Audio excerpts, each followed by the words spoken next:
game, handling their business in Morgantown.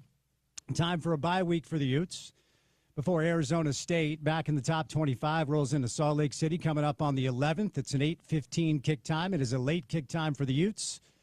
But a good bye week for Coach Witt and his staff. Some players on the shelf for now, trying to get right, trying to get healthy. So we'll talk some Utah football on the program today. Some takeaways from the first 5 games of the season with everything still on the line to play for.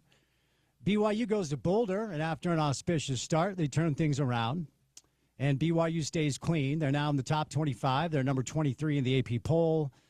They are 4-0 overall, winning their first conference game. But it was not easy for Kalani and his group down in Boulder. So we'll talk some BYU football, some Big 12 football on the show. BYU will welcome in West Virginia, the team that Utah just curb-stomped. Rich Rodriguez with a difficult task back in his old stomping grounds. His starting quarterback is hurt. His top 3 running backs are hurt. 3 of his offensive linemen are hurt. His starting tight end is hurt. So BYU should roll coming up in Provo on Friday night, an 8:30 kick. That game will be on ESPN. Utah State actually battled against a top 20 SEC team down at Vandy. Ultimately lost, and they also lost their starting quarterback, Bryson Barnes. So, of course, late September, early October means the bulk of college football, and we'll get to a bunch of the college football storylines on the program today. Week 4 in the world of pro football wraps up tonight with a Monday Night Football doubleheader. The hapless and winless New York Football Jets are on the road against the hapless and winless Miami Dolphins. Am I doing a good job selling that? That is a 5:15 kick time, Jets-Dolphins. And then the Bengals are in Denver at Mile High to take on the Broncos. So a double dip of Monday Night Football tonight after a really exciting and surprising, quite frankly, Sunday of NFL football for Week 4. So a lot of football on the show today. We've got some good guests to talk about all the football storylines. It is media day in the world of the National Basketball Association. That's right. NBA is back. Games right around the corner, camp right around the corner. Some interesting comments from Walker Kessler today. Are the Jazz doomed to maybe repeat the scenario that led to them losing Gordon Hayward? We will talk about that on the show today. Other interesting tidbits from Jazz media, NBA media on the program. As basketball's right around the corner, Major League Baseball playoffs get rolling tomorrow with a wild card tilt that features the Red Sox and the Yankees, among others. The Reds are the last team in. The Mets are the last team out. We'll get to Porter's reaction in just a moment. Our resident Mets fan and our resident Cowboys fan. We saw a Sunday Night Football game that was wild. I thought the Packers would stomp the Cowboys, but a 40-40 tie took place. Jordan Love looked pretty good, but a tie completed the Sunday tilt of pro football. RSL picks up a much-needed result, 3-1 your final against Austin FC. Now, Austin was resting the majority of their players. They have, I don't know which freaking cup it is this week. It is a cup. Austin's in it. They're playing in a cup. A lot of cups. So I think it's a cup final for them on Wednesday or something. So apparently they rested a bunch of their starters, but RSL now 1 point shy of the play-in game for Major League Soccer postseason. The goal is to at least get to number 8 in MLS standings. That way you can host the play-in game. The Crapids rolling to town. That's right. RSL, Colorado, Rocky Mountain Cup style coming up on Saturday. Only 3 matches left for RSL, so we'll get the latest with the lads on the program today and do a little soccer. The Europeans stormed into Bethpage over the weekend, and they're taking the Ryder Cup back to Europe. A valiant comeback from the Americans on Sunday, not enough. After an anemic couple of days' performance when it came to the team formats, the alternate shots in the 4-ball format over the first couple of days of the Ryder Cup, Europe stormed in, and they handled their business, and the Americans tried to fight back, but not enough. Now we got to wait a couple of years for America's next chance to win the Ryder Cup. So a lot to do, jam-packed Monday show. Good to have you with us. Great to be back behind the mic on this Monday afternoon. Our first guest will be Jason Kreis. We'll talk some RSL with Jay today. His thoughts on the form of the club right now, what they need to do down the stretch to qualify for the postseason, and how things are going with RSL. So Jay will stop by out of the gates. Josh Furlong, our friend from KSL, covers Utah football, will stop by. Paul Pugmire, our local golf savant, our local golf expert, will stop by today to talk some Ryder Cup and where does the U.S. go from here. High speed ahead to our PGA event in the state down at Black Desert. And then Scott Mitchell, former Utah quarterback, NFL quarterback, friend of the program, fills in from time to time, will be our guest. In the 4 o'clock hour, we're going to bring some sound around from Jazz Media Day, namely what Walker Kessler had to say today, which is news and noteworthy. So we'll bring that to you. Jason Christ, Josh Furlong, Paul Pugmire, Scott Mitchell, me, Spence Checketts, back behind the mic. Great to have you guys with us. And that guy, Porter Larson. I was pulling for you, man. All the Mets had to do was beat the Marlins. And hey, at least the Cowboys got a tie. So there's that. Yeah, the highlight of the season for the Cowboys when we maybe look back on it. I don't even want to talk about my fandom or the teams that, revolve in that circle at the moment. It's just weird. It's exactly kind of what you expect. Cowboy, it was entertaining, but again, they made me stay up until 11 to watch a tie, the worst result in football. And again, the guy who saved the day for the Packers on what would have been a touchdown for Dak Prescott on the goal line is maybe the best playmaker in football, and he's now wearing green and yellow. Does not play for the Cowboys anymore, and that's very sad. It was like an entertaining game, though. I thought the Packers were going to smoke them, so at least your Cowboys fought. But, dude, ties, really?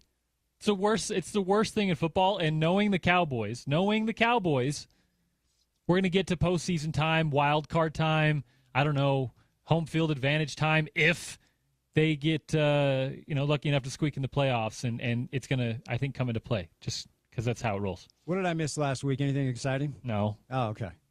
Some good football. Cougs over the Buffs. Utes over I saw that. Mountaineers. But you and Trev filled in for a couple days. Scott Mitchell a couple days. I missed nothing exciting. Trevor's awesome. Yes, he is. Scott's hilarious. Yes, he is. Scott's silly. But, yeah, we had a good time. It was, as you would expect, pretty much a week of Utah football, West Virginia talk, of big picture college football talk with our guy Trev, the idea man. So it was a good time. Did Trevor show up wearing a fur coat and no shirt or any awesome attire from Trev last week? Nothing too crazy. Always a different crazy pair of sunglasses. He's always styling. We were on remote Friday, so he at least had to wear a shirt with a collar. Okay. I didn't tell him he had to, but he did. Well, we appreciate Trev, appreciate Porter, appreciate Scott. Good to be back. Do not have any time off for quite some time, so you're stuck with me back behind the mic. Our first guest on Monday will be Jason Christ, but before Jay stops by, courtesy of our good friends and your good friends too at Prize Picks, it's time now for your opening tip.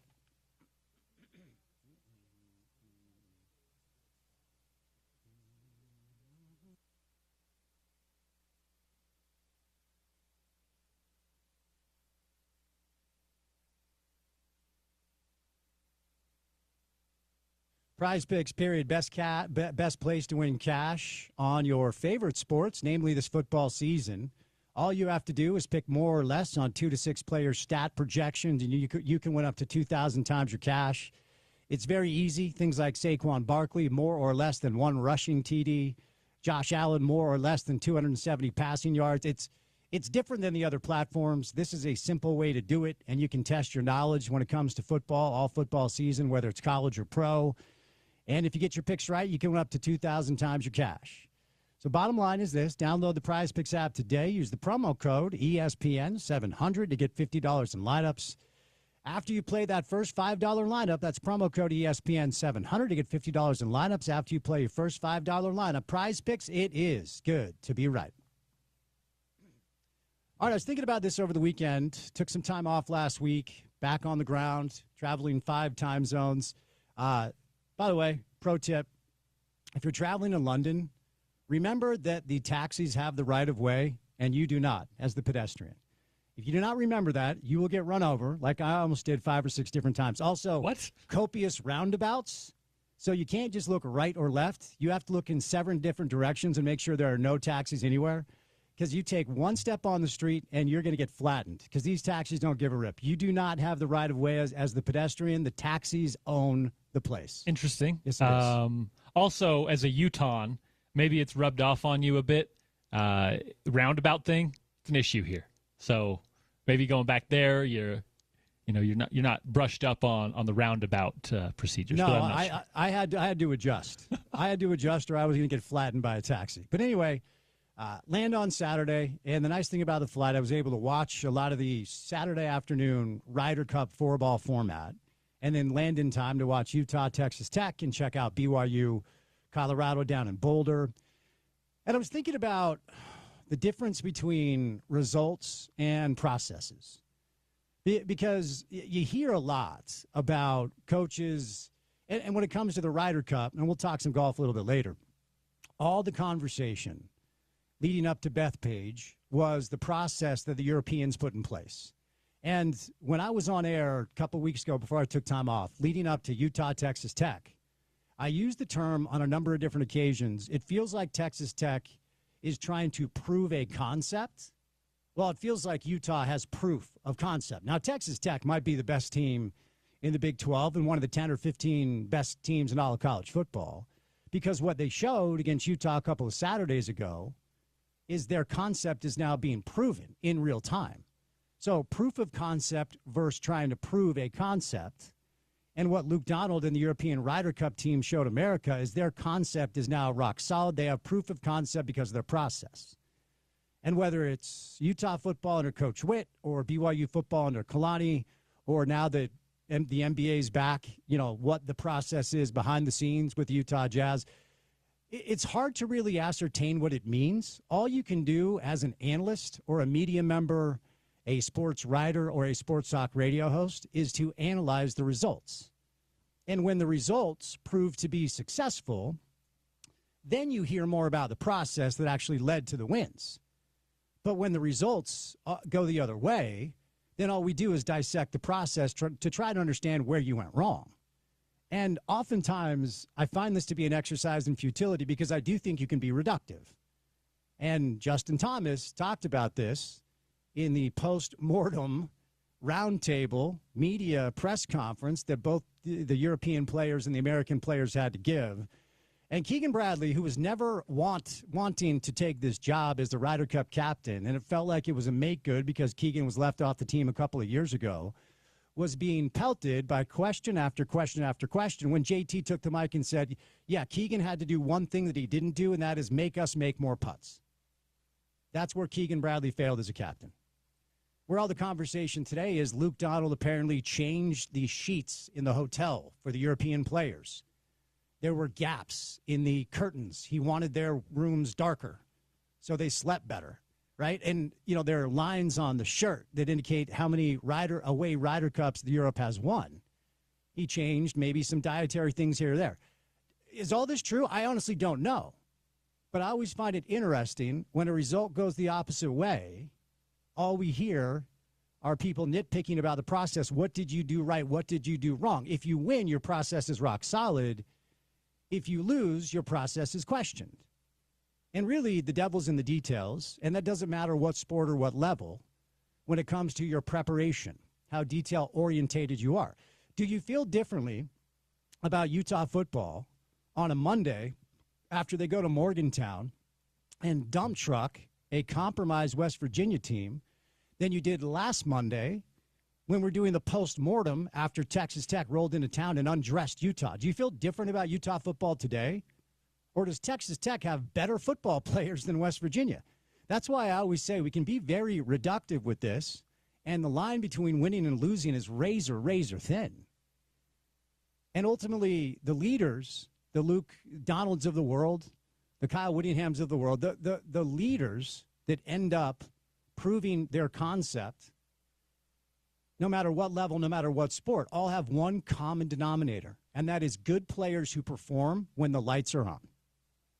And so I find all of this like wailing and gnashing of teeth when a team loses, when the U.S. Ryder Cup team gets undressed, when Utah football gets smoked by Texas Tech, when Jazz basketball is about to enter its fourth year of basic irrelevance in the landscape of pro basketball. I mean, our local athletic Jazz writer was relocated to Philly, and they're not hiring a replacement because nobody reads about the Jazz right now.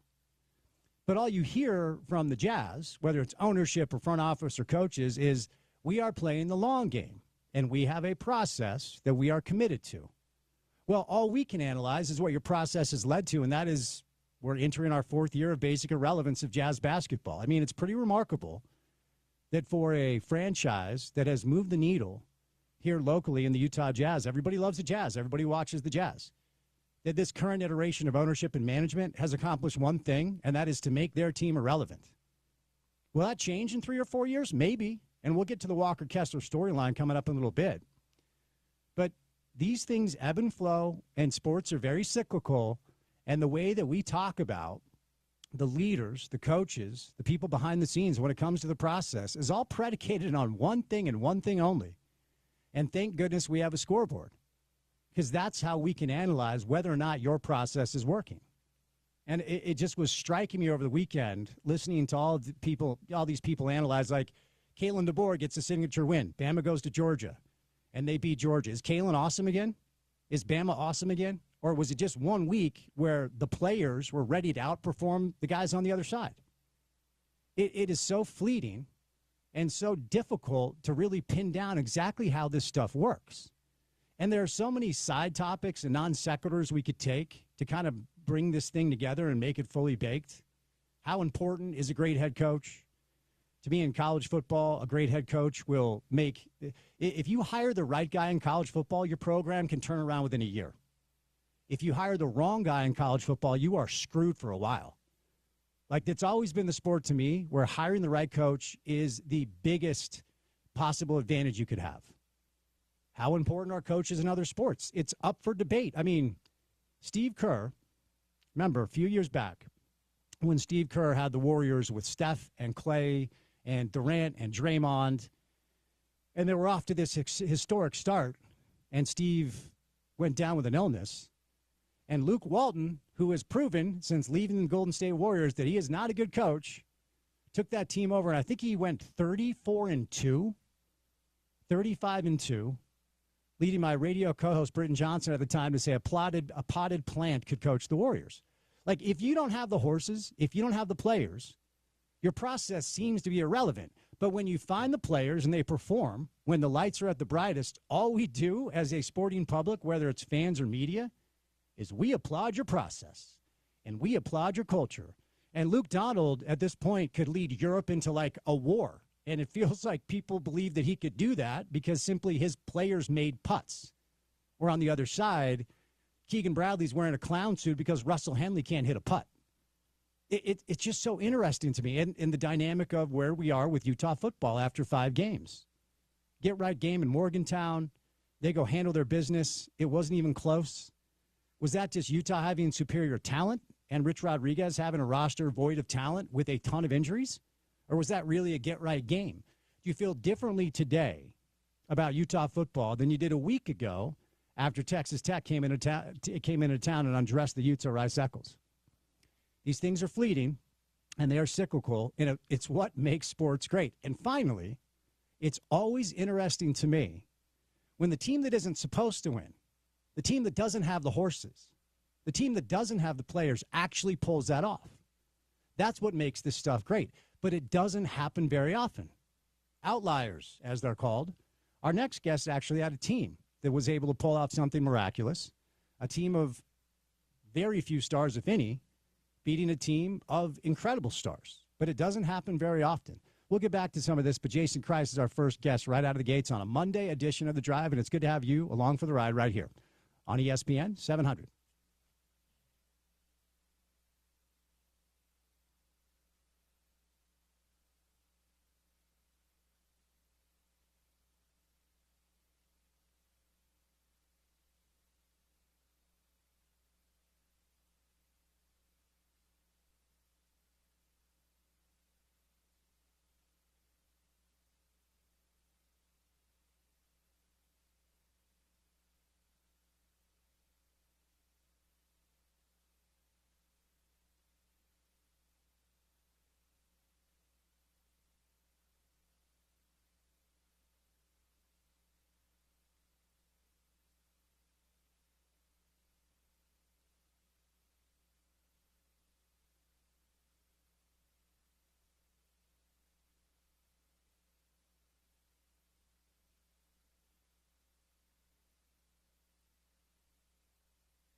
Got Monday Night Football on the station tonight. Your Week 4 of pro football will conclude with a Monday night doubleheader.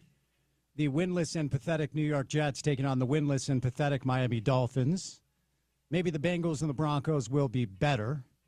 We got Josh Furlong on the show today. Paul Pugmire for some golf as Europe grabs the Ryder Cup. Scott Mitchell stops by for some Utah football, but a must-win for RSL over the weekend concluded with just that, a 3-1 win over Austin FC. Our next guest, Jason Kreis, club director, whatever the title is these days. He's a very important person, and he's good enough to give us some time on a Monday. Hello, Jason. How are you? I'm doing fantastic, even better now that I get to hear a little bit of UB40 Red Wine. Thank you. I just wanted to put you in the right headspace for the hit today. Right off the top, so DeAndre Yedlin gets the goal. Jay, why do they call it opening your bank account in soccer? I don't know that I call it that. I have heard a few commentators call it that, but I don't necessarily repeat what they say most of the time anyways. Okay. So you don't know the genesis of that saying? No, I think it's just literally, when you open a bank account, right, you put some money in. So I guess you score your first goal, you're putting money in. I don't know. All right. Well, we can move on because I guess ask a dumb question, expect a response. How nice was that to see DeAndre get the goal, and just give me your thoughts on the team's overall performance, snagging 3 points against Austin?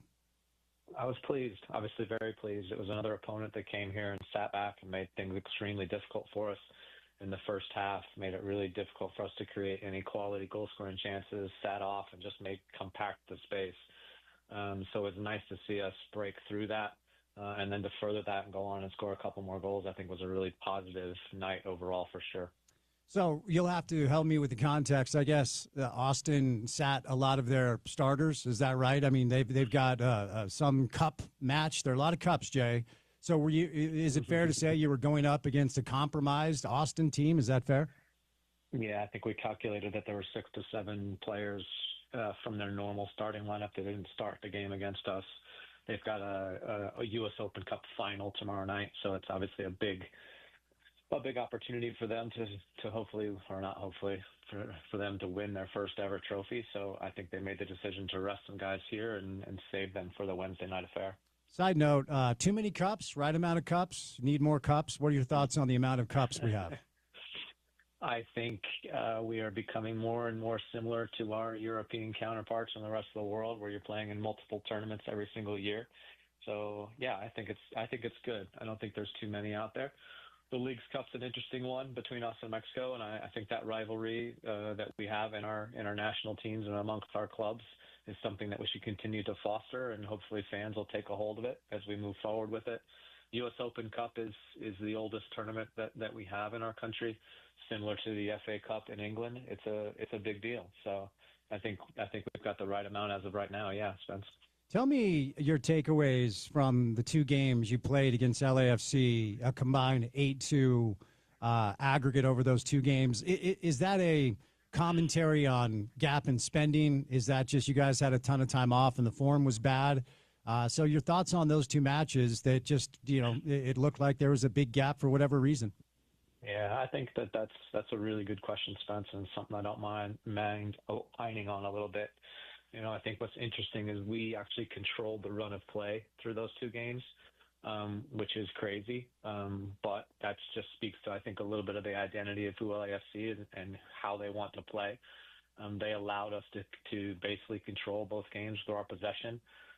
They allowed us to create some goal-scoring chances, and then they absolutely punished us for mistakes of losing the ball in the wrong positions with extremely fast transitions and two incredibly high-level talented players in Sun and Bouanga.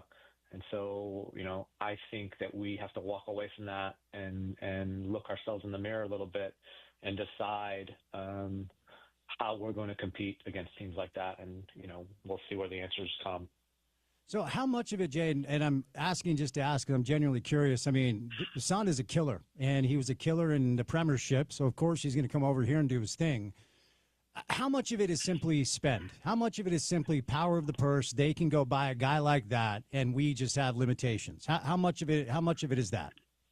Well, I think, look, the truth of the matter is that you can still get things wrong, right?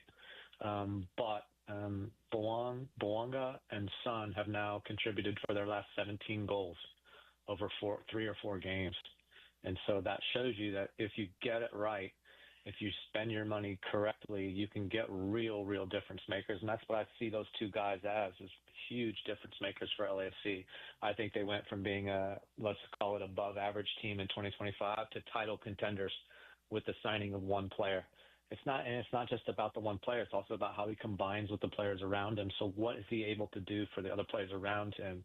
And I think the answer is pretty clear right now with Son, is that he's making a lot of players around him much better. And so ultimately, yes, I think that by spending money, if you do it correctly and you spend it wisely, you can make a real difference through a couple, 2 to 3 DPs in your team. And then you can also get it wrong. We have to look at an Atlanta, and it's unfortunate to say this because my good friend Garth Lagerwey is the president there, but they spent $50-something million this year, and they are down towards the bottom of the table in the Eastern Conference. So it leads to a bigger conversation, and we actually started the show out with this because I've always found this fascinating, Jay. And over the weekend, we had some good college football results, and it was interesting to kind of consume the Ryder Cup. And when it comes to processes of roster construction and talent evaluation, fans and media and observers can only analyze results, because what happens behind closed doors, and, I can kind of always speak to this because I've kind of been behind some of the closed doors, and now I'm on this side, behind a microphone trying to kind of talk about things that I see and I witness. We don't know what goes into processes. All we can do is analyze results. And the common denominator that seems to breed positive results are good players that show up and play well when the lights are bright. Now, occasionally, and it's why Malcolm Gladwell wrote the book Outliers, occasionally we do see a team that is void of stars and doesn't have the highest payroll win trophies. You coached one in 2009. But, the best coaches in football, the best coaches in basketball, Luke Donald, the captain of the European Ryder Cup team.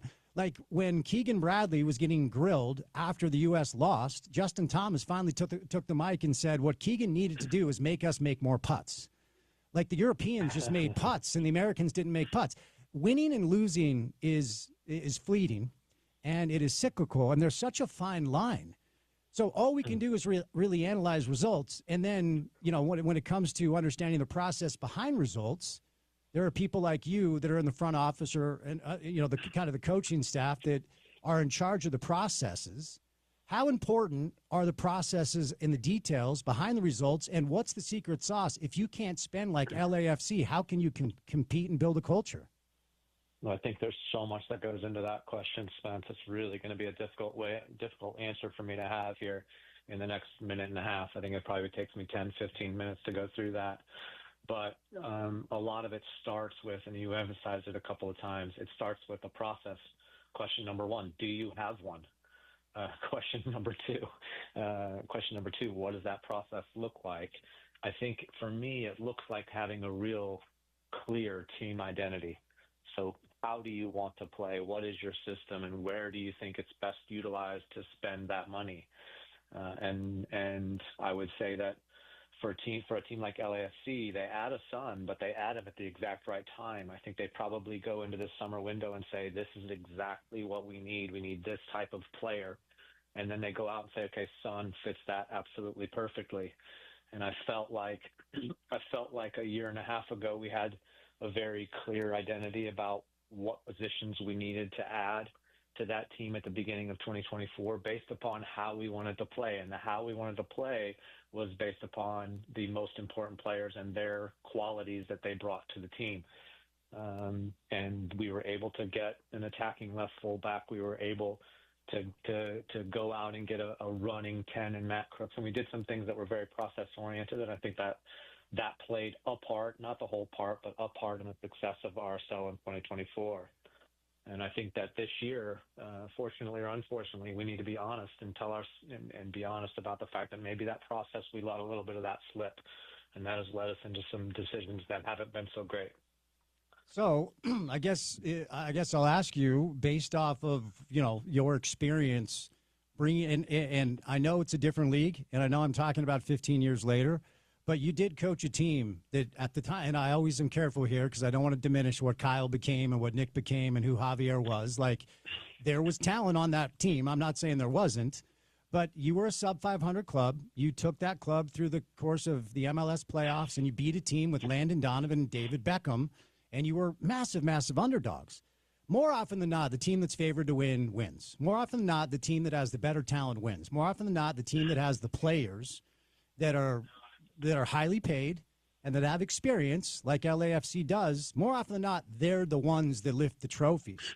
What's the secret sauce if you're not one of those teams to be the team at the end that is able to lift a trophy and shock the world?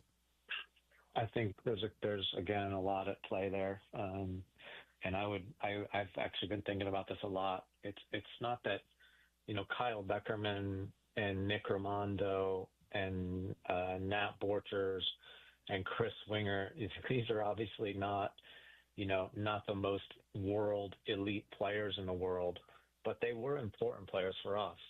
Very, very important players and very good players as well. And so, do I think it's possible? I absolutely do. Do I continue to think it's possible? I absolutely do. And you have to be elite at something. And so for us, what we need to be elite at is we need to be really elite with our identity. We need to be really elite with our culture, how we're surrounding our team, and we need to be really elite at being together. And so that the bonds between those players is something that I've always really, really believed in, that if you put a team together the right way, the sum can be greater than the total of the parts. And that's what we're going to have to do here at RSL if we hope to be successful. So it's not to say all is lost this year. So let's move over into the space, as you guys now are only 1 point out of the final wild card or play-in game. If you get up to 8, you can host it. It feels like 7 is probably impossible. So kind of characterize where you feel like you're at with the process. I thought we saw some encouraging signs in the attack, seeing Diego and Diogo playing off each other, seeing Olatunji get a goal, DeAndre up the right flank. So it feels like there's some decent signs. As we look ahead to Colorado, health of the team, form of the team, where do you feel like you're at right now?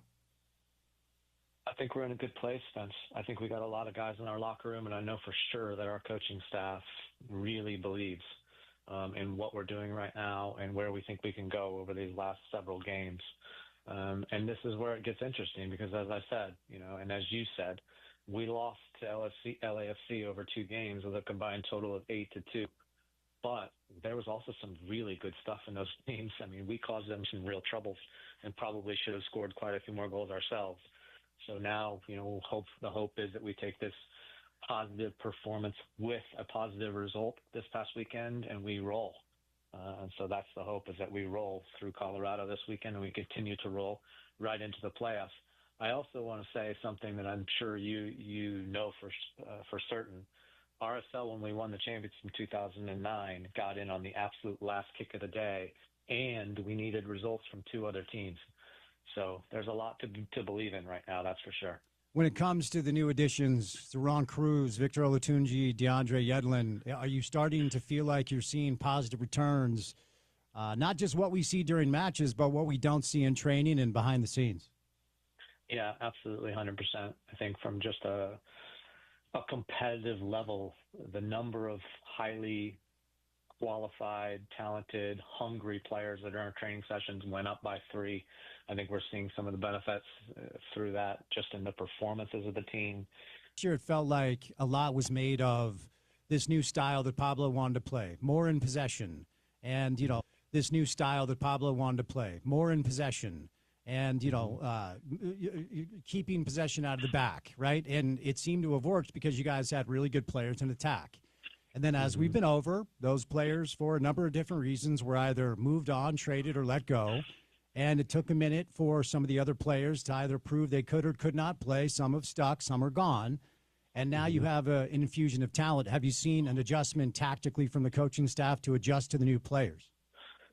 I think this past weekend was the first time, if I'm not mistaken, that we had Luna, Cruz, Gonçalves, and Olatunji all in the lineup at once.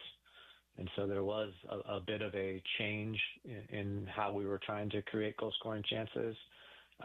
with all four of those players playing pretty close together, and then utilizing both fullbacks in the attack. Typically, our game model has seen us keep our right fullback at home, and this past weekend, I think the coaching staff made a very brave decision to attack with both fullbacks, and I think it worked. Tell me about Colorado. It's the final home match of the season, and, I've kind of repeated the moniker must win a number of times, but as you hit the road for a difficult one against Seattle, and I do believe that you'll be without some key pieces with national team duty as you're up at Lumen, and then you finish off at St. Louis. Rocky Mountain Cup, another cup, all right? So that's on the line. You got to beat them by 2 goals, but what makes them tick, and what do you have to do to get all 3 at home on Saturday? Well, I think first and foremost, you have to remember that this is a big rivalry affair, right? I mean, the Rocky Cup certainly should mean something to this team and to this club. It absolutely means something. So I hope that that's transferred to the players on the weekend, that they understand this is even a little bit more. But hard to get more than backs against your wall, backs against the wall, absolute must-win game if we want to make the playoffs. So it's pretty clear. It's pretty clear. We need 3 points. It's basically 3 points or die. What do they do well? I mean, they've kind of ebbed and flowed like you guys. They had a run in the middle of the season where they looked like one of the best teams in the conference. They've allowed a ton of goals, 53 goals allowed. So what makes them tick? Who's dangerous on that roster? For the Rapids, it's similar to us in that it's mostly about the team. It's not going to be about individual stars. They absolutely have been very similar to us in that they've had good spells in the season and they've had bad ones as well. Obviously, when they traded away Georgi Mihailovic, actually, I don't know if they traded him. I think the right word is they sold him to Montreal and replaced him with a young Paxton Aronson, who's Brendan Aronson's little brother. Some of the identity has shifted as well. They've been a team that's played 4 in the back. They've been a team that's played 5 in the back. So I think right now, speaking to our coaching staff this morning, we're not even quite certain about what shape we might be expecting to see. So none of that matters. What matters is us. What matters is can we put together 2 good performances in a row, and can we get 2 wins in a row, and can we keep our playoff hopes alive? Final thing, if you do make the postseason, it will be a 5-year postseason streak, which would be the best in the West. It's crazy to think about that. How important is it for you, based off what we just talked about when it comes to the culture, the process, to keep that streak alive? I just think it would be a remarkable feat. I think it would be something that we should all be proud of. I think that as a club, we are already proud of the fact that we've made it 4 years in a row. I think that if you think about the fact that we've been together as a club now for 21 years, 20 years, our percentage in making the playoffs is off the charts good. And so it would be really, really good and really, really important and really, really positive for us to be able to continue that trend in 2025. All right, Jay, thanks for the time. Congrats on the result. Good luck this week, and we'll chat soon.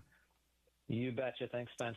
Jason Christ, RSL Club Director, final home match of the season. Colorado is in town. RSL.com for single-game tickets. It really is a must-win.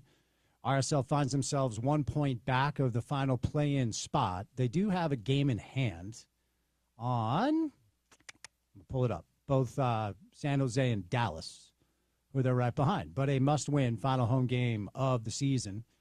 Coming up on Saturday, the RSL Insider is always brought to you by our good friends at Beer Bar. Great spot to watch RSL matches, Utah football, Jazz basketball, NFL, right downtown Salt Lake City, Utah. And also today, brought to you by our friends at IFA Country Stores. With IFA's Step 4 fall and winter lawn food, you'll get stronger roots now and an early green up next spring. It's the ultimate lawn owner power move. More at your local IFA or at IFA.coop. We'll catch a quick break. Utah football coming up on the other side. Our friend Josh Furlong from KSL stops by. We'll do some Ryder Cup with Paul Pugmire, more Utes with Scott Mitchell. We got some sound from Jazz Media Day. Interesting stuff from Walker Kessler. We'll get into that later on. Busy Monday show. 1 hour down, 3 hours to go right here on ESPN 700.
Shane Lowry's hungover. It's official. He is posting on social media that he's fighting a hangover today. After Europe rolled into Bethpage and smoked the U.S., our guy Shane Lowry is needing some hydration. He's basking in it now. On this Monday afternoon. I'll tell you what. I don't know how much you watched. Did you watch any of the Ryder Cup over the weekend? My guess is you didn't watch much. A little bit, but no, I didn't watch much. After the football was concluded, I kind of disconnected a bit. I marvel, like if I'm playing golf and I'm about to, I'm about to take a swing, about to bring my club back. Yeah. And somebody like opens up a drink or I hear a rapper, I lose all focus and concentration. For those European players to deal with the fans at Bethpage and still rake the way they did, I left very impressed. Oh, it's impressive. It's impressive. No doubt about that. I'm with you. I struggle with any sort of distraction on the golf course, but that's the territory. That's the territory, especially when you're giving it back. I will put that in there. Yeah, not that things didn't cross the line. I'm not going to defend some of that, but Rory, come on, man. Yeah, lost in the narrative as they were asking for it. And Rory's been doing a lot of that stuff for like a year and a half now. He's been on like some weird thing against fans. So Josh Furlong covers the Utes for KSL. Does golf move the needle with you at all, Josh? Yeah, I love golf. It's one of my favorite things to watch and play. So did you watch any of the Ryder Cup over the weekend? I tried as much as I could. Traveling made it a little difficult, but I watched Utah. Sorry, so dialed in with Utah. The U.S. is a little bit of a comeback. I was kind of glued to it then, but not as much as I wanted to, for sure. Well, I think with that answer, you showed us where your head is at, and we have you on to talk Utah football anyway, so let's move over there. I don't know. It's tough. Rich Rodriguez has a roster without its starting quarterback. It's 3 top running backs, 3 offensive linemen, and a tight end. They're not very good. Having said all that, do you feel like Utah at least showed the fan base what they needed to with the trip to Morgantown? Yeah, I think more than anything, this Utah team showed what they can actually do. Yeah, it's against a bad team. They still had, a majority of their defense there. So, I mean, it wasn't all lost for West Virginia. But I think more than anything, it was just showing that they can come out with energy, showing that they can dictate games like they did against UCLA. And, yeah, it's against bad teams, but it's a completely different kind of vibe going into this game as opposed to, let's say, the Texas Tech game. Obviously, we know now that Devin Dampier was banged up. He wasn't able to play a ton that week or practice a ton that week.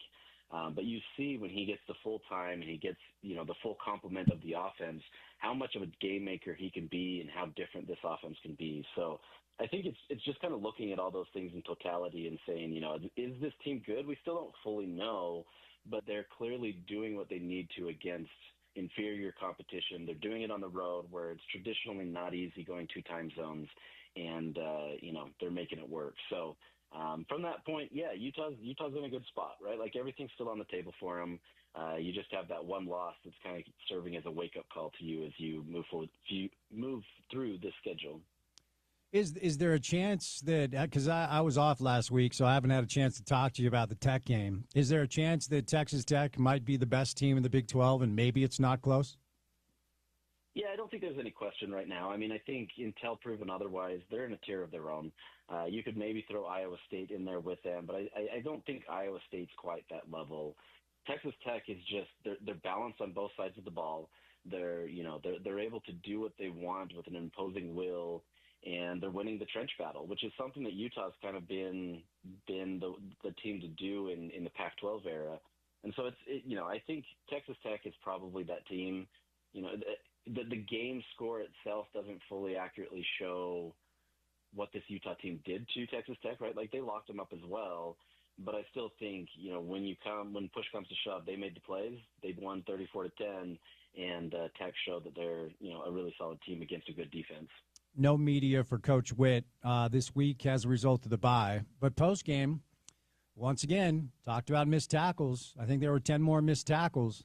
And we got a lot of running quarterbacks coming up on the schedule, Josh. How concerned do you think Ute fans should be about another game where a lot of tackles were simply missed, which is not something we see from this defense very often? Yeah, I mean, 10 is generally within the range of where Utah is okay with living. Obviously, you don't want to be there, and like you said, it's not where Utah traditionally is. But, it does cause you concern. And I think it's the biggest concern this next week when you have Arizona State coming to town and Sam Levitt, who is just a phenomenal athlete who can beat you with his arm, he can beat you with his legs. He's a complete quarterback. And if you're not able to kind of lock him up or be in the right position, that's a big world of concern. You can sit here and say all fall camp that Devin Dampier kind of gave you that look and he can help you, but until you back it up on the field, it means nothing. So I think, these next 2 weeks, Kyle had mentioned that this is going to be a major point of emphasis as the team tries to get into that game and limit what Levitt can do. But I think the worry there too is it's not even just the tackling; it's just trying to maintain a competitive advantage in the secondary where you're not getting burned. Jordan Tyson with Arizona State is going to be a tough challenge. And so, what does that present? So we'll see. I mean, Utah did well enough against Texas Tech most of the game in being able to lock up the receivers, but all it takes is a couple, and then it quickly snowballs, and you're kind of stuck. So you're definitely going to see an emphasis in tackling. You're going to see a defense that is in need of good coverage tactics and being able to make sure that they're set. So we'll see. We'll see what happens. I think this is a team that still has a lot to prove, and they have the playmakers to do it. It just hasn't quite lived up to the expectations yet. You referenced the health of Devin Dampier clearly being compromised a bit against Texas Tech. We saw Jackson Benny leave the game against West Virginia with what looked like an ankle. Do you have an understanding of just how healthy or how unhealthy the team is right now, and any specifics?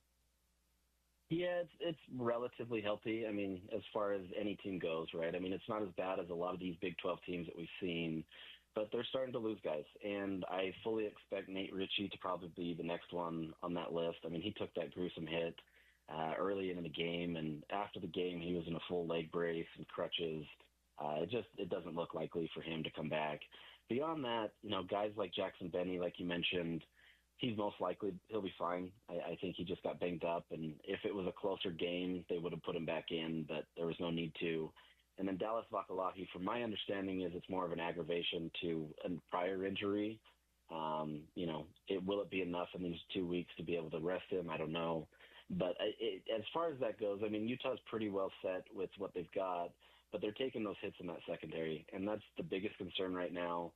That's the area where people have the most questions and frustrations. And so if you can't get guys that can be serviceable or good enough, then it's going to be a world of hurt. I do think that they have, Nate Tillman at safety who will be good enough, but he's just a true freshman. And so getting those full reps against West Virginia will help.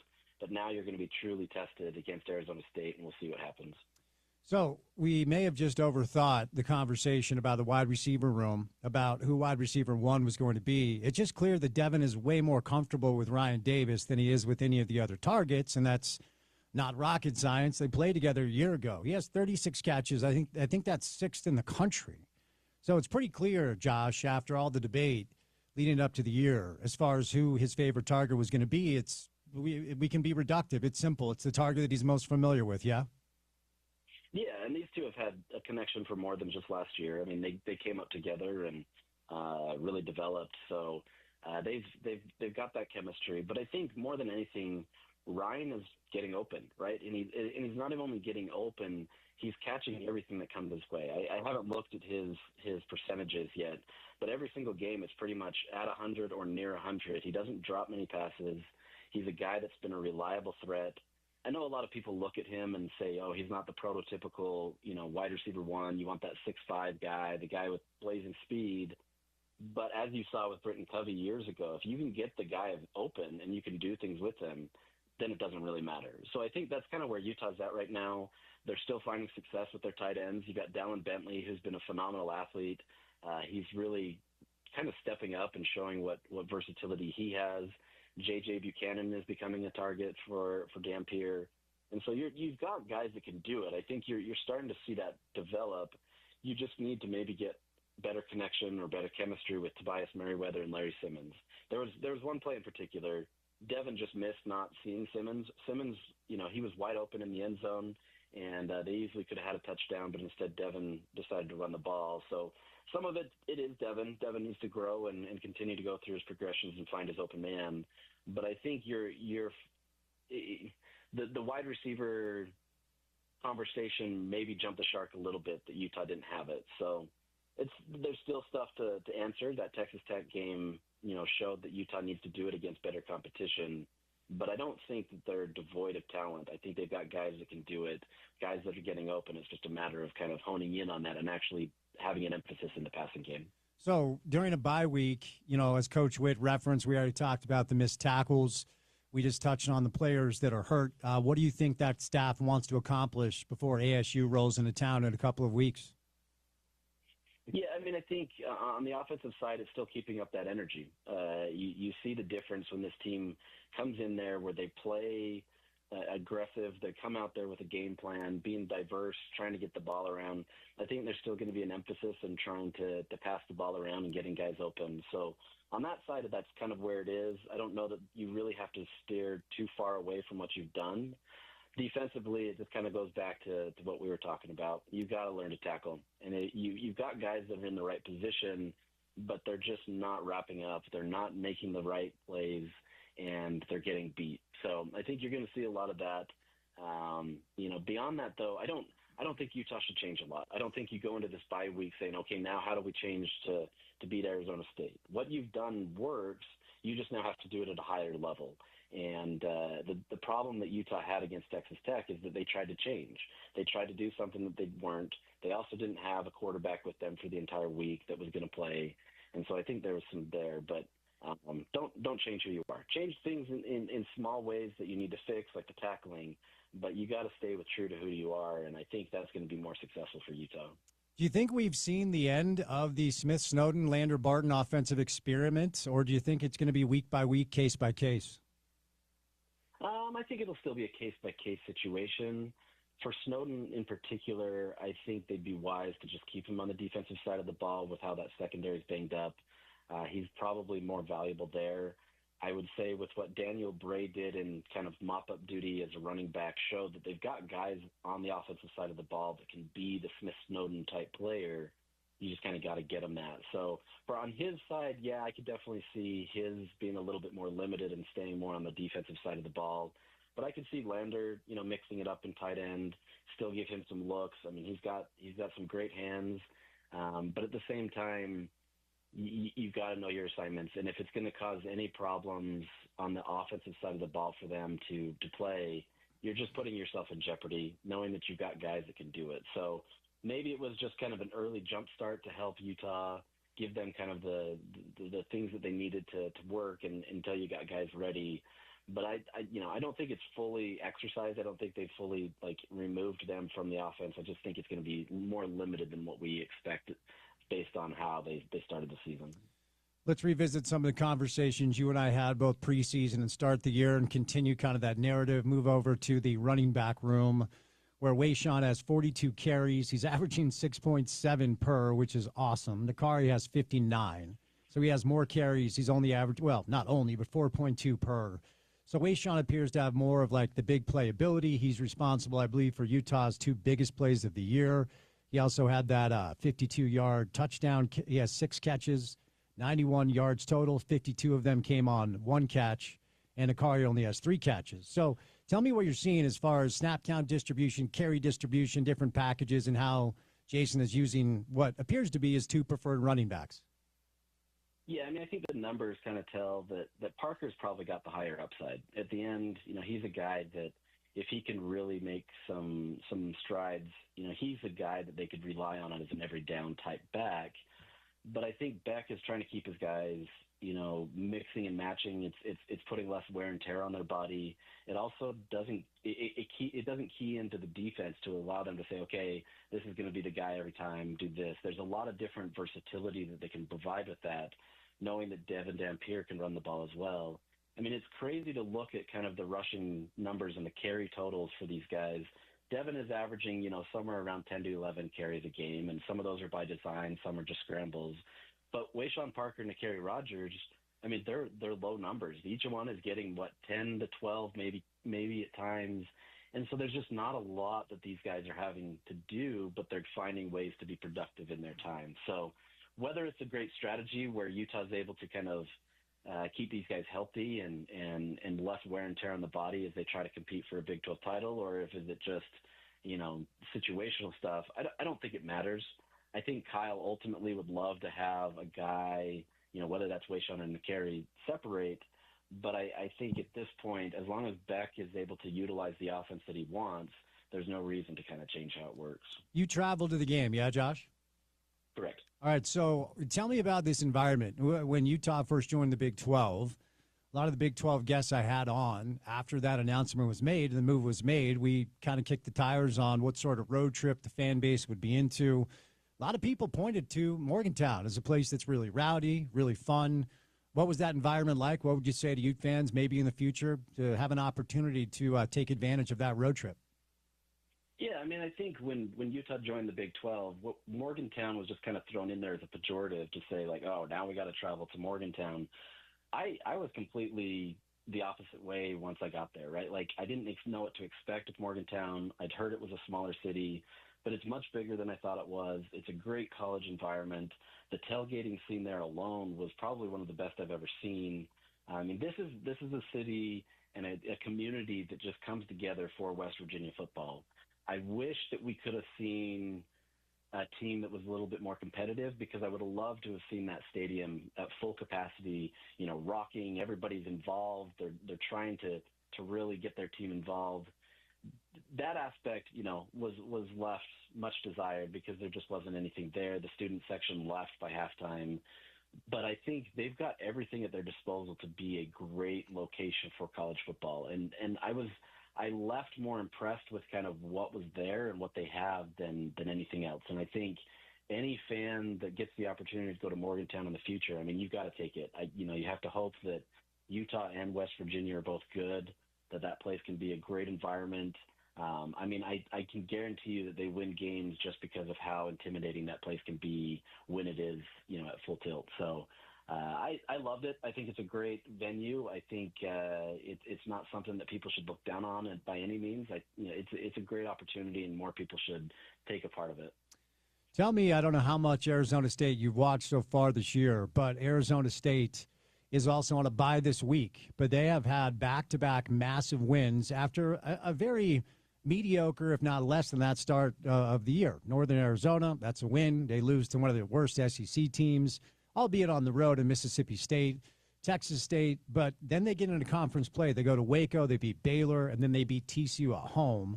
So a couple of back-to-back wins for them have them back in the top 25. Not sure what that line's going to look like, but Arizona State was a lot of people's pick preseason to win the conference. And then a lot of people were out on them after a rough start to the year. They're getting right, just like Utah got right against Tech. Give us a way too early preview of what you think coming up in a couple of weeks is going to look like. Yeah, this Arizona State team is good. How good they can be as good as last year and win the conference? I would be surprised. I don't know if they have that next level, but I don't think that they're as bad as even I was expecting. Not that they were bad, not that I was expecting them to be bad, but I think we just all kind of expected Cam Scadavoo to be a major loss, and it is. There's clearly a difference in what Arizona State is able to do when he was on the field versus what they have now. But it's a team that I think is kind of starting to buy into itself, maybe similarly to Utah, where they kind of understand each other a little bit better. Their second half adjustments against TCU made the world of a difference.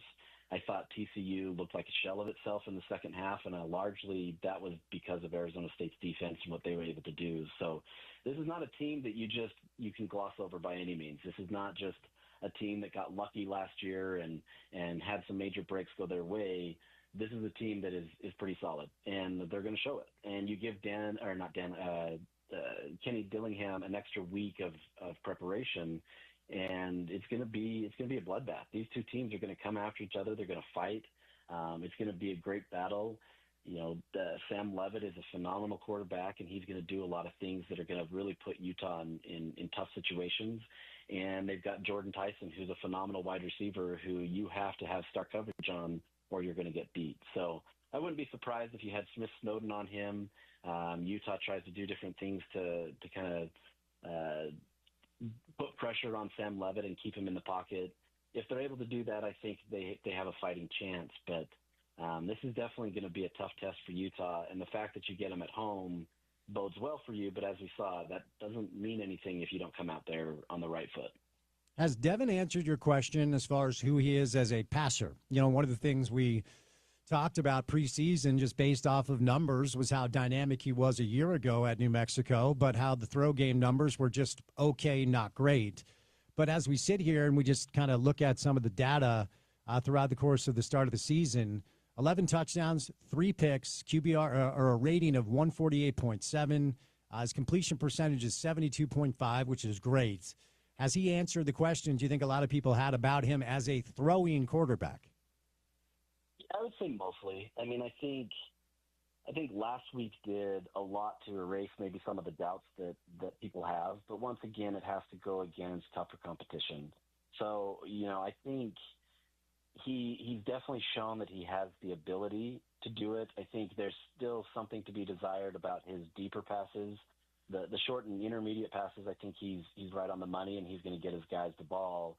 But he still needs to kind of get a little bit more of the deeper passes, though you see the pass that he made to Jackson Benny in the Texas Tech game, and he can do it. I think he just lost the ball a little bit too much, and it can be a struggle that way. But I think by and large, as long as Utah is trusting him and he's doing it, he's shown that he can make those plays. He can move the ball down the field. He's not just a mobile quarterback. Is he limited in some ways that other guys aren't? Sure. But I think there's nothing about Devin Dampier that says that he can't do it and that he can't be a great passing quarterback. So, we'll see as he goes up against tougher competition. But I think you have to love where he's at. Yes, he has 3 interceptions. The last interception he had against West Virginia more slipped out of his hands. At least that's what it looked like. It still counts, right? Like, we get it. But I think he's answering the call while still understanding that there's more for him to give, especially if he can get more wide receivers involved. Let me go back real quick because I want to follow up. The Crimson, presence, the Utah presence in Morgantown. It was hard to tell on TV when they would flash to certain Ute fans. It didn't look like there were a ton. Tell me what you saw since you were there. Yeah, there was a fairly good amount. My understanding is that there's not a lot of opposing fans that travel to Morgantown, and the fans there were pretty surprised at how many Utah fans showed up. So from that kind of vantage point, it seemed like there was good representation. A lot of the fans sat in the upper section, kind of the top right section, and it was just kind of out of the camera view.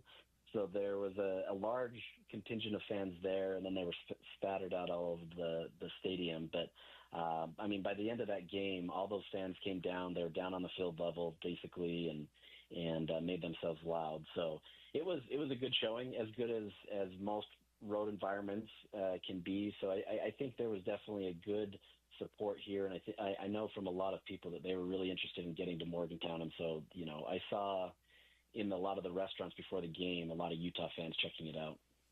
All right, before I set you loose, we do this when you join us every week. You are our AP Top 25 voter, so that means you watch a lot of the games that most of us probably don't. I watch the games that we have to cover, and then the big marquee games, of course. But how many teams at this juncture, and it's still tough, man. I mean, we're in conference play. Some teams have played a couple of conference games. Most teams have played one, certainly a few that have played two. But how many teams are you willing to say that you still put in that top tier that can actually win the Big 12 this year? The Big 12. Oh, that's a good question. Maybe 6. I think there's a good amount there. I mean, as we mentioned, Texas Tech feels like it's kind of on its own tier. But that tier 2, I mean, you've got Iowa State, BYU, Utah, Arizona State, I can't remember if I said Utah, but TCU. I think those are probably the teams that are in contention there. You might have an outside shot from Baylor, but I feel like they're a lot more flawed than we expected coming into the season. So, 6 teams or so have a good shot. Some teams have a better break in their schedule, and it'll be easier for them to get the wins. But I think, there's enough competition here. I just don't know if it's as diluted as it was last year, where there was a lot more teams vying for the title at the end of the season. I think you're going to start seeing many more of these teams separate. Next week will obviously be a big one for Utah as they play Arizona State. That could be a natural separation point there. I just think as it stands now, we still got a few teams that are there in the mix, but you're starting to kind of slowly see them separating as it goes on. All right, Josh. Well, thanks for the time, man. Have a great week, and we will catch up soon. Sounds great. Appreciate it, Spence. Josh Furlong, our buddy from KSL.com, our local AP Top 25 voter, covers the University of Utah. You can get him on Twitter at JFurdKSL. Brought to you today by our friends at IFA Country Stores. With IFA's Step 4 fall and winter lawn food, you'll get stronger roots now. And an early green up next spring. It's the ultimate lawn owner power move.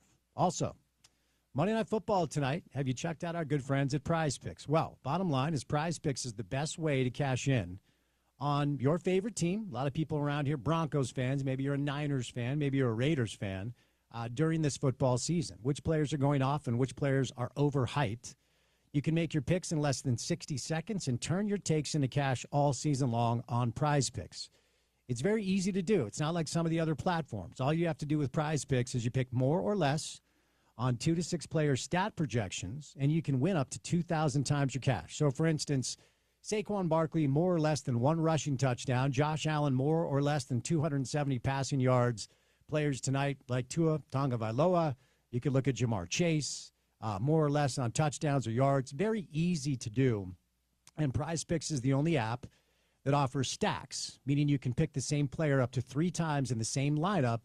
If you want to pick more on Josh Allen's pass yards, rushing yards, and touchdowns, now you can pick all of them in the same lineup only on Prize Picks. You can follow other Prize Picks players directly on the app and copy their lineup in one click. Whether it's a friend, a celebrity partner, or just someone whose picks you like, hit the follow button and check out every lineup they create in the new feed tab on Prize Picks. Step number 1 is this. Download the Prize Picks app today. Use the promo code ESPN700 to get $50 in lineups. After you play your first $5 lineup, you don't even have to win the lineup to get the money. They're just going to hook you up with $50. So use the promo code ESPN700 to get $50 in lineups after you play your first $5 lineup on Prize Picks. It is good to be right. All right, coming up next, are the Jazz repeating a mistake that some people believe cost them Gordon Hayward? Walker Kessler with some interesting comments today. Paul Pugmire joins us for some Ryder Cup. Shane Lowry is hungover. Scott Mitchell later on, too. A lot to do on a Monday edition of the show. Keep it right here on ESPN 700.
What are you playing on the show today? It sounds like somebody on a Casio from like 1985. Yeah, like, Jason Christ. Oh, is this more UB40? Is that what this is? Yeah.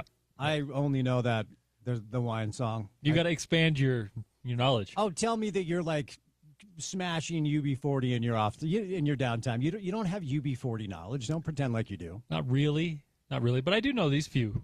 What some Dave Matthews fans would consider hits. You know what? That you're choosing violence. That's not necessary. You don't need to do that. I only know one UB40 song, and it's because of Jason. That's fair. It's fair. Sing our own song. It's fun. Indeed. Quick question: Is there something that you utilize in your life on a consistent basis that you just lose all the time? Everything. Okay, fair enough. I cannot hold on to hydro flasks. I leave them everywhere. I left my last one that I loved. I had it for like 3 months at the golf tournament that we played in to represent the station where we finished second. Shout out. But I left up in Park City. I'm not going to drive up to Park City just to recover a hydro flask. So I bought another one. But I think this is like 7 in 2 years. You got to get one of the ones with the clip on them. Get a carabiner. Attach it to your keys or something. I'm not walking around wearing a hydro flask on a belt, dude. Do it. Like, do you lose a canteen? Do you lose your keys often? Is there something that you lose quite a bit? My keys, my phone, my wallet. I leave stuff everywhere all the time. You leave your phone in your wallet? I have to places? call someone at this office to let me in every week because my wallet's in here or somewhere else. What causes more chaos, losing a phone or losing a wallet in the year of our Lord 2025? It might be phone now. I think it's phone now because if you have like Apple Pay, you can cancel credit cards and you can pay for things on your phone. However, I keep my phone because of what I just told you. I'm prone to losing it, dropping it in a river, throwing it off a cliff, whatever. I keep it updated like pretty regularly. So when I lose a phone, which, again, 12 times, I just get the insurance, the $100 claim, get one back. You plug it in, back up, you're back to normal the next day. A wallet might be a little more of an issue. By the next day? So sometimes. You can overnight them. You go in like the Verizon store and they just kind of hook you up? Or how does that work? Yeah, I have the Verizon insurance. I don't know what it's called. Assurian, I think. And, yeah, if you make a claim, they'll get you a phone on the way that day usually.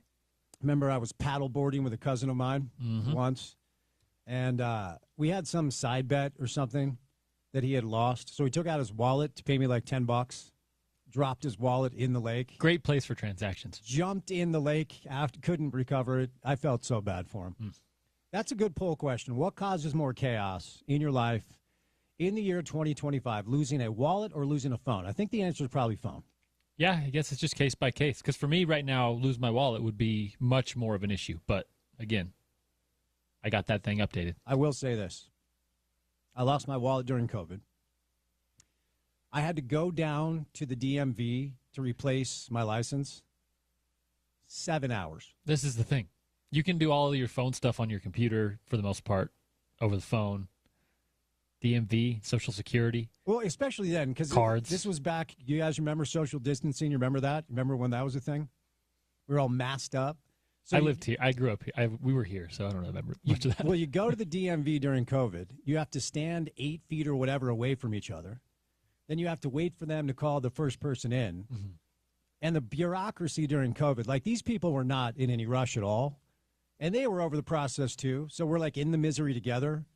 Replacing my ID during COVID was a 7-hour process. And because of this job, I had to go in on a Saturday. So that was probably a mistake. So there's a case to be made for a wallet. I still think losing your phone, because the other thing about losing your phone is nobody can get a hold of you. And then by the time you get it back, they're mad at you that you didn't return texts, or maybe that's just my poor relationship choices. I don't know. I was gonna say I'm a AM radio producer and sports media guy. I would love to lose my phone. Hey, we're on FM too. We stream. FM. We have a YouTube channel. And on the website. Apps and such. Tune in. We're not just on AM. Tune in app. Spotify. We're wherever you get your shows. Google Play. You're not only an AM radio producer, you're the producer of the highest rated sports talk radio show on the market and a highly downloaded product. Give yourself some credit. I like to just focus on the AM radio. It makes it, less pressure. Wonder how many people still listen to us on 700 AM. At least 7. That's a big number. Actually, I think it's a lot, according to the numbers. Well, according to the numbers, a lot of people listen to the show. But, like, if I get in the car, I'm 92.1 FM, or I'm utilizing the mobile app. I do like to stream the show as well. But how many people go old school? Like, if you have bought a car in the past 3 or 4 years, I don't even think they have AM radio anymore. Some of them do. I'm on AM. Well, thank you for listening to us, however you listen to us. I'm getting you ratings on AM. Thank you. Do you have the Walker Kessler sound? Yes. All right, here's the deal. NBA Media Day today across the landscape of the league. Jazz Media Day today. We're pretty football-centric, but training camps are getting going in the world of pro basketball. And before you know it, the NBA will be here. It is a tough time right now if you are either a Jazz fan or a media member tasked to cover this team. There's just not a lot of interest. As I said earlier, The Athletic relocated our Jazz beat writer Tony Jones to Philly, and my understanding is they're not hiring his replacement. Okay? So Media Day today was a lot what you would expect. We actually heard from Kevin Love. We'll get some sound up on the website. But I wanted to dig into this, okay? So before we kind of make this a topic, here's what Walker Kessler had to say earlier today. I figure we just get this out of the way right at the beginning. Yeah. As far as a contract extension goes, is that important for you to have it happen? Does it feel disappointing if you go into restricted free agency not having a contract extension? Thoughts, feelings around the whole thing? Yeah, I appreciate the question. I know today's media day, so I was assuming I'd get a question like this.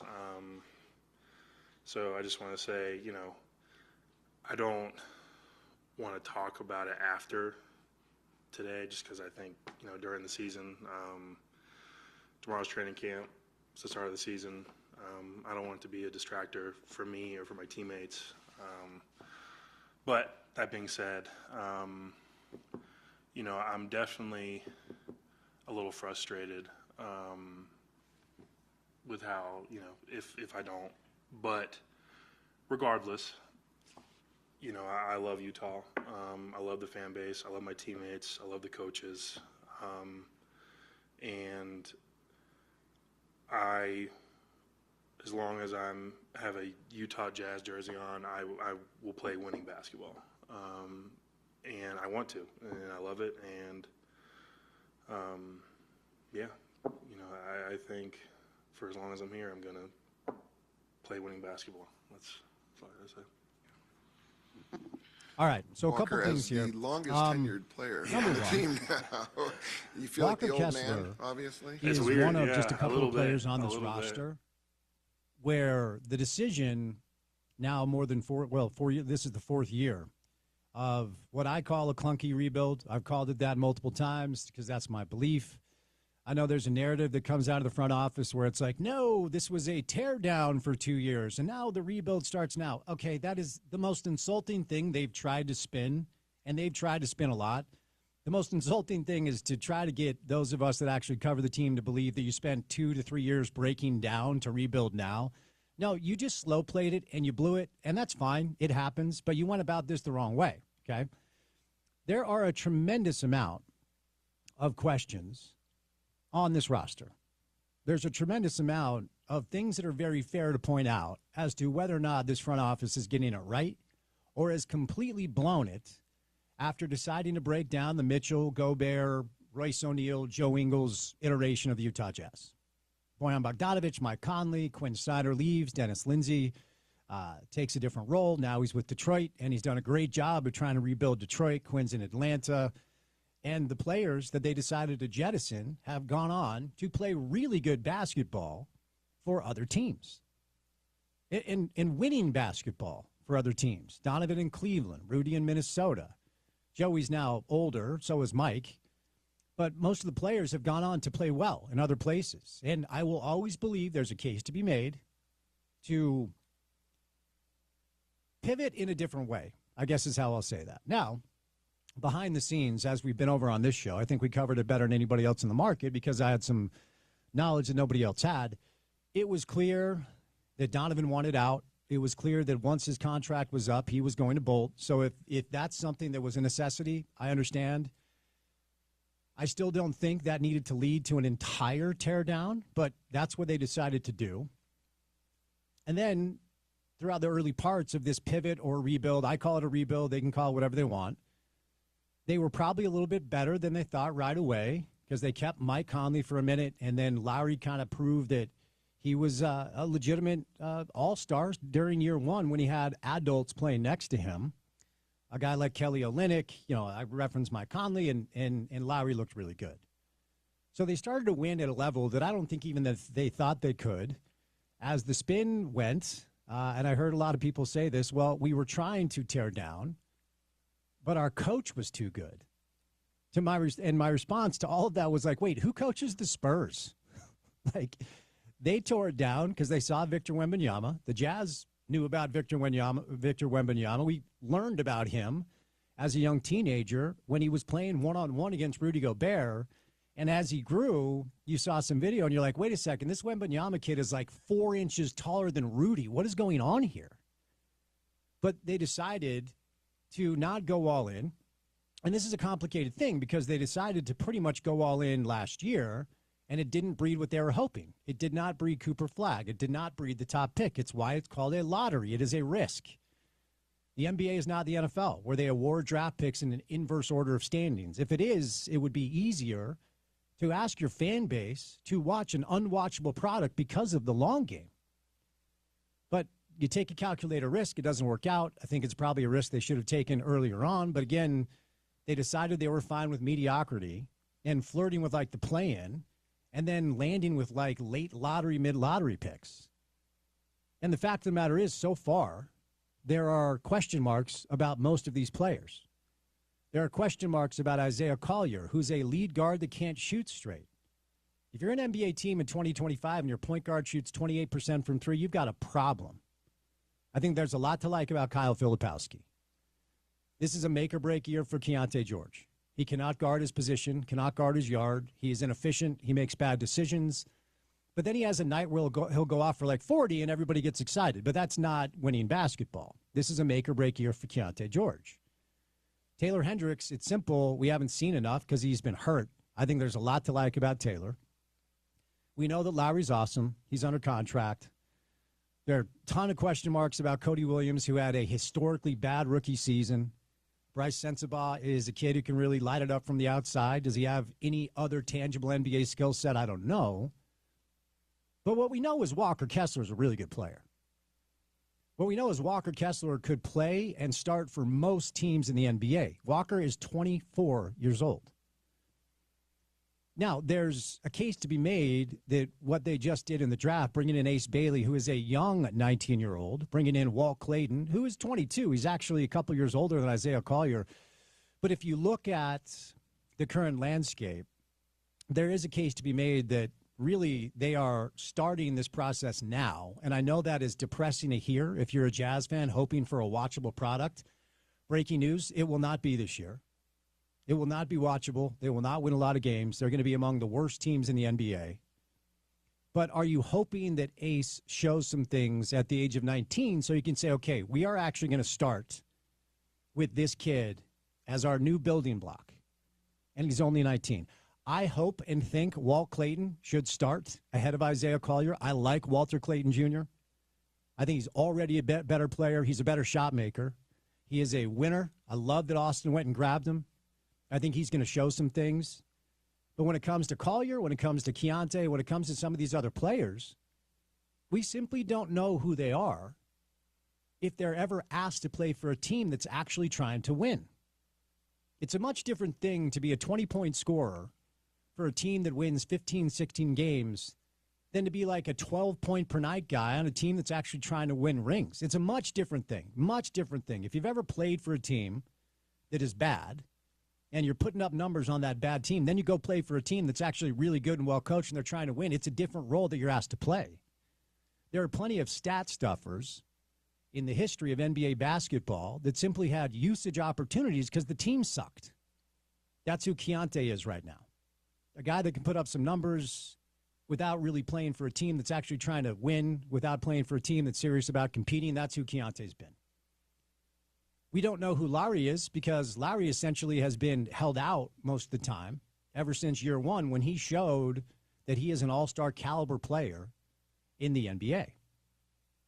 What does Lowry Markkanen look like on a team that's actually trying to compete? I don't think he could be the best player on a championship team. I've said it before. I'll say it again. He's probably the third best player.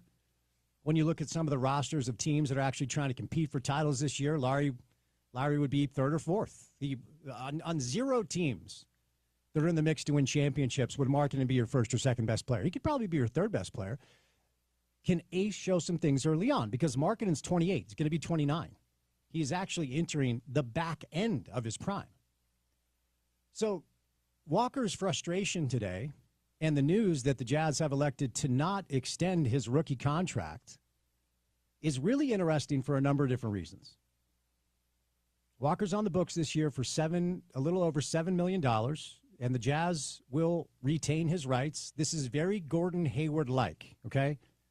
So let's dig into this a little bit. Number one, let me admit that I cannot corroborate whether or not this narrative is actually real, but as the story goes, Gordon Hayward, drafted out of Butler, Kevin O'Connor draft pick. A lot of people thought it was the wrong pick, turned out to be the right pick. Gordon worked his tail off. Quinn Snyder comes in, really helps him grow into an all-star player and a young wing that was evolving into one of the better wings in pro basketball. We forget about this because Gordon went to Boston and got hurt and simply was never the same. He had a couple of seasons, was okay in Boston, got a max contract in Charlotte, and started to show a little bit that maybe he could recapture the form that he had when he was here. He never did. His best 2 seasons as an NBA player was in a Jazz uniform. But what this front office has decided to do with Walker Kessler is exactly what that front office decided to do with Gordon Hayward. So as the story goes, just like this offseason with Walker Kessler, Gordon Hayward came off a really good year. It was a contract year. And the Jazz had the opportunity to extend Gordon Hayward.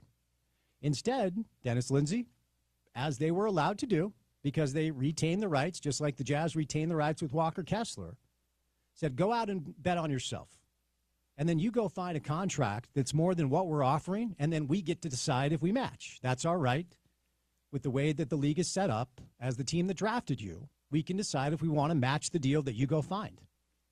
Gordon went out and found a max deal from Charlotte. Jazz matched it. A lot of people believe that the Jazz unwillingness to give Gordon the contract he wanted in that offseason led to Gordon's decision that ruined all of our July 4ths.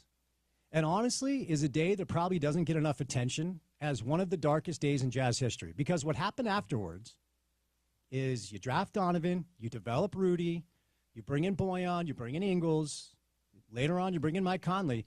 That team was probably a Gordon Hayward-type wing away from competing for a championship. That's kind of the one thing they missed. Joe Ingles was your starting small forward, and Joey had a couple really good years here. Let me be clear. But if you bring Ingles off the bench, which they did later on when they got Bogdanovich, but Bogdanovich was not near as dynamic of a ball-in-hand playmaker as Gordon Hayward was. And so we'll always wonder whether or not that decision to not extend Hayward is what ultimately led him to deciding to leave as soon as he could.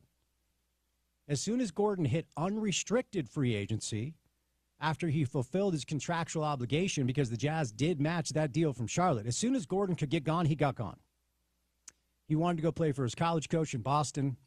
A lot of people surmise that the day the Jazz decided not to extend him, that was enough for Gordon to just want to leave as soon as he could. And Walker Kessler is one of 2 players on this roster that has made the NBA rank list that ESPN does every year, the top 100 players in the NBA. The Jazz are the only team on the list with only 2. One is Lowry, and the other is Walker, okay? And he's only 24 years old. So Walker will play out the final year of his deal, and then he'll have the opportunity to go find a contract just like Gordon did. And if Walker balls out this year, if he plays really well this year, and the Lakers or whoever decide to give him a max contract offer, the Jazz can still match it. I'm not saying they're losing him next season. What I'm saying is, after that contract is up, and he is an unrestricted free agent at the age of 27 or 28 or whatever it is, if he is turned into, in his prime, one of the best young centers in the NBA, he can leave. And the Jazz are taking a massive risk by not extending Walker unless, and finally, before we break, this is part of the plan. And if this is part of the plan, what they're telling you is this is year one of a process that could take another 5, 6, 7 years before they're even kind of good. All right, I want to tell you about my friends at Outlaw Distillery. It's football season. We've been patient. It's finally here. Once football hits, you can really feel the season shift. With football season, of course, comes tailgating. Outlaw Distillery is our official liquor provider of VIP ESPN 700 tailgates at each home game. They've got their honey bourbon, their vodka, their spice rum, and their coffee rum as well. You can try the new near hazmat barrel-proof bourbon. You can try some of their spirits either at our VIP tailgate lot this season or Big Willie's Sports Bar and Utah Liquor Stores, a grain-to-glass product forged in the American West. Check out our friends at Outlaw Distillery at outlawdistillery.com. We will catch a break. 2 hours down, 2 hours to go. Paul Pugmire and Scott Mitchell. That's your 4 o'clock hour of the program right here on ESPN 700.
We've got Scott Mitchell on the show coming up in just a little bit. We'll get back to some Utah football. A get-right game for the Utes as they smoke West Virginia. Bye week now.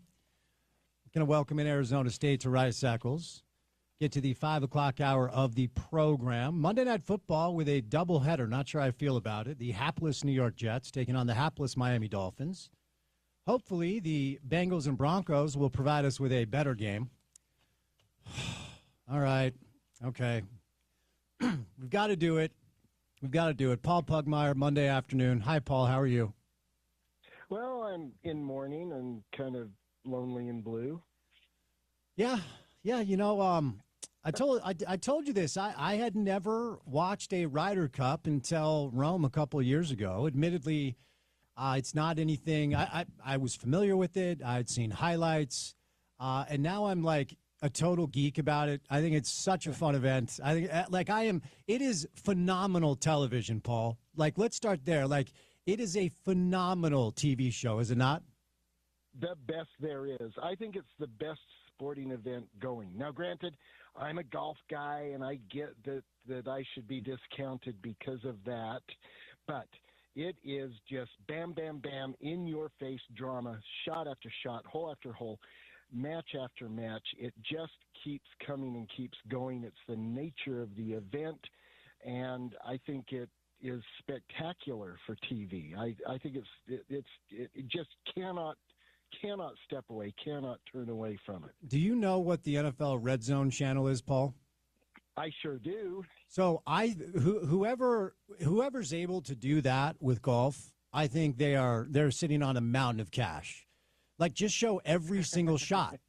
Show every single shot, no commercial breaks, because part of my frustration with the coverage, and I get it, whether it was USA, NBC, or Peacock, how many, not just disruptions or commercial breaks, but you miss. And I listened to Max Home on a podcast as I was flying home from London, and he made a great point. He's like, we missed so many of the best shots. We'd come back from break, and we'd hear the broadcaster say, okay, well, you missed this, JT, whatever.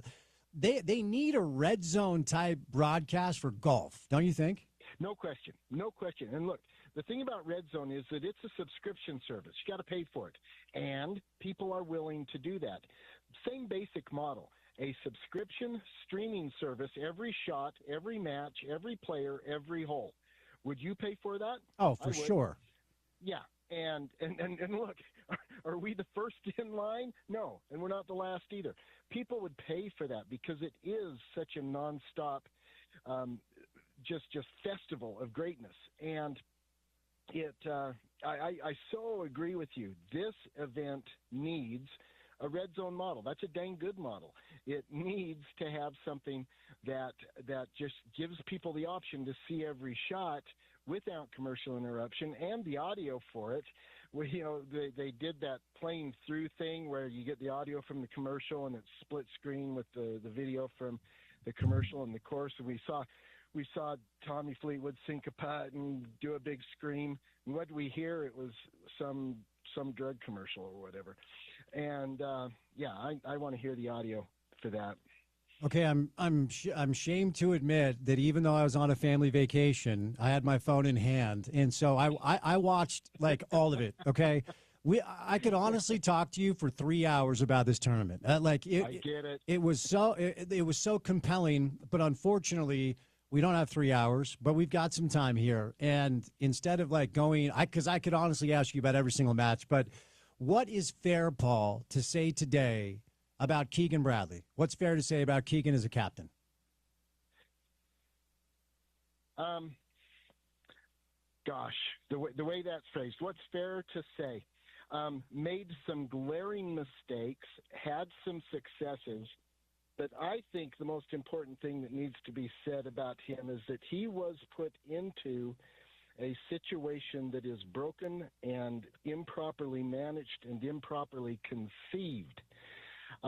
He was put into a situation where the only way he could come out of it winning as a captain, the only way he could come out of it successfully was for his players to have played greater than one of the historically great golf performances ever.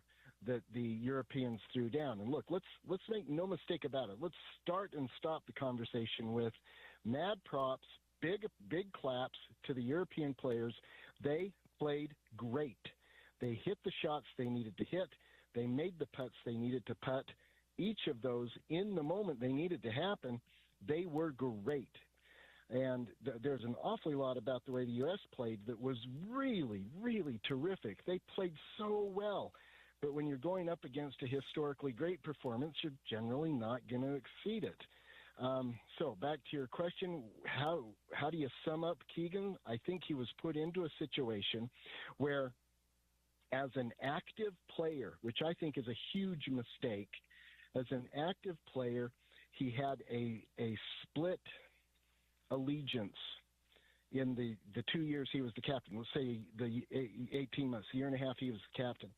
Leading up to the event, he was not able to concentrate on one of the biggest jobs in sports, in all of sports. And I think he was put into an untenable situation as an active player. And then he absolutely made some mistakes. I think he made 3 big mistakes in going into and executing the Ryder Cup. And I'm droning on for a moment, so stop me if you need to. Not at all. But the three big mistakes were, number one, he should have announced early on, I will not be on this team, so that his focus could totally be there and everybody else's focus could totally be there. Turns out he said, yeah, I made that decision long ago when he announced it late in the game. It should have been announced early on that he was focused on being captain as much as he could when he was still trying to make it to Eastlake as a player. But which is a different problem I'll come to in a minute. But number one, should have announced early on that he was not going to play. Number two, and he admitted this turned out to be a mistake, he neutered a lot of it. He neutered Bethpage with 3-inch rough. 3-inch rough on a big, expansive course like Bethpage makes the course toothless. And it showed itself time and time again. People would hit wayward drives, and the ball would go into the rough and say, well, geez, I can see half the ball on TV. They're going to be able to hit this just fine. Then you add to that the weather and the softness of the course. They were hitting into wet sponges on the greens. Oftentimes it was better to be in the rough because it took enough spin off the ball that it wouldn't zip back. And so having 3-inch rough just made it a wide open park. And then the third mistake, I'm going to pile on this one. Everybody else is saying that. I still am just incensed at A, rolling out the team of English and Motakala, and then B, doing it again. Find me one sport where the manager or the coach says, hey, that didn't work, let's do it again. It just doesn't happen. And, the data golf information on that team was the absolute worst possibility statistically of the 132 possible pairings. And he went with it, and then he doubled down on it and did it again. I can't even understand how or why that thought process would ever take place. So 3 big mistakes. In the end, though, was the captaincy a bad captaincy? I'm not ready to go there. And I also think we need to talk about carrying him forward. And we'll get there in a moment, Paul. Yeah. But, and you nailed it, because this is, in my estimation, this is about a brilliant performance, both in preparation and on-court performance by the Europeans. I mean, that's my takeaway. Yes. Wildly impressed. Luke Donald. Donald is historically one of the best captains ever. So let's move over here for a second. I got really sick of listening to that skeevy little Irishman, Paul McGinley, talk about their process and their details. Like, I get it, but I can't really argue with it. And in the post-mortem they were doing on the Golf Channel, Brandel Chambly referenced this, quote, the difference between an ordinary officer and a good officer is the shine on his boots, which essentially is the devil's in the details. And it felt like Luke Donald and the Europeans had the details dialed in. Now, I always kind of chuckle at conversations like this because when it comes to analyzing events or teams or players or coaches, all we can do is analyze results. We don't know what the process is. And as Justin Thomas said during the post session media availability, what was Keegan supposed to do? Just make us make more putts? Because to your point about the course, it did turn into a putting contest. And I believe tee to green, America was actually better, but the Europeans gained 8 strokes, I think, in the Saturday afternoon foursomes on the green. But what do we say about the leadership of Luke Donald, the attention to detail, and do you think it's fair to say that once again, just like he did to Zach, he out-captained Keegan? I think he did, but I don't think he did it alone, which is a big part of the conversation that has to take place and a big part of the analysis that needs done. But did he out-captain Keegan? Yes. He out-captained the entire American system. And I do think that the system matters. And even though I agree with you that it got a little wearing listening to McGinley talk about it, but nonetheless, McGinley, as annoying as he was also correct. And the Europeans have figured out that for a big, complicated, long-term undertaking, you need leadership that is consistent and focused. And that applies to every other undertaking under the sun, every other big, complicated project that there is. You need leadership that is absolutely focused on it and that is consistent. And the United States system does not provide for that. So when we're talking about who should be the next captain, I think it should be Theo Epstein. I think this system needs proven leadership of the highest level to execute a plan, to corporatize a plan to bring out the very best opportunity, to provide the very best opportunity for the very best golfers on the planet, who statistically as a group are the Americans, for them to win this event.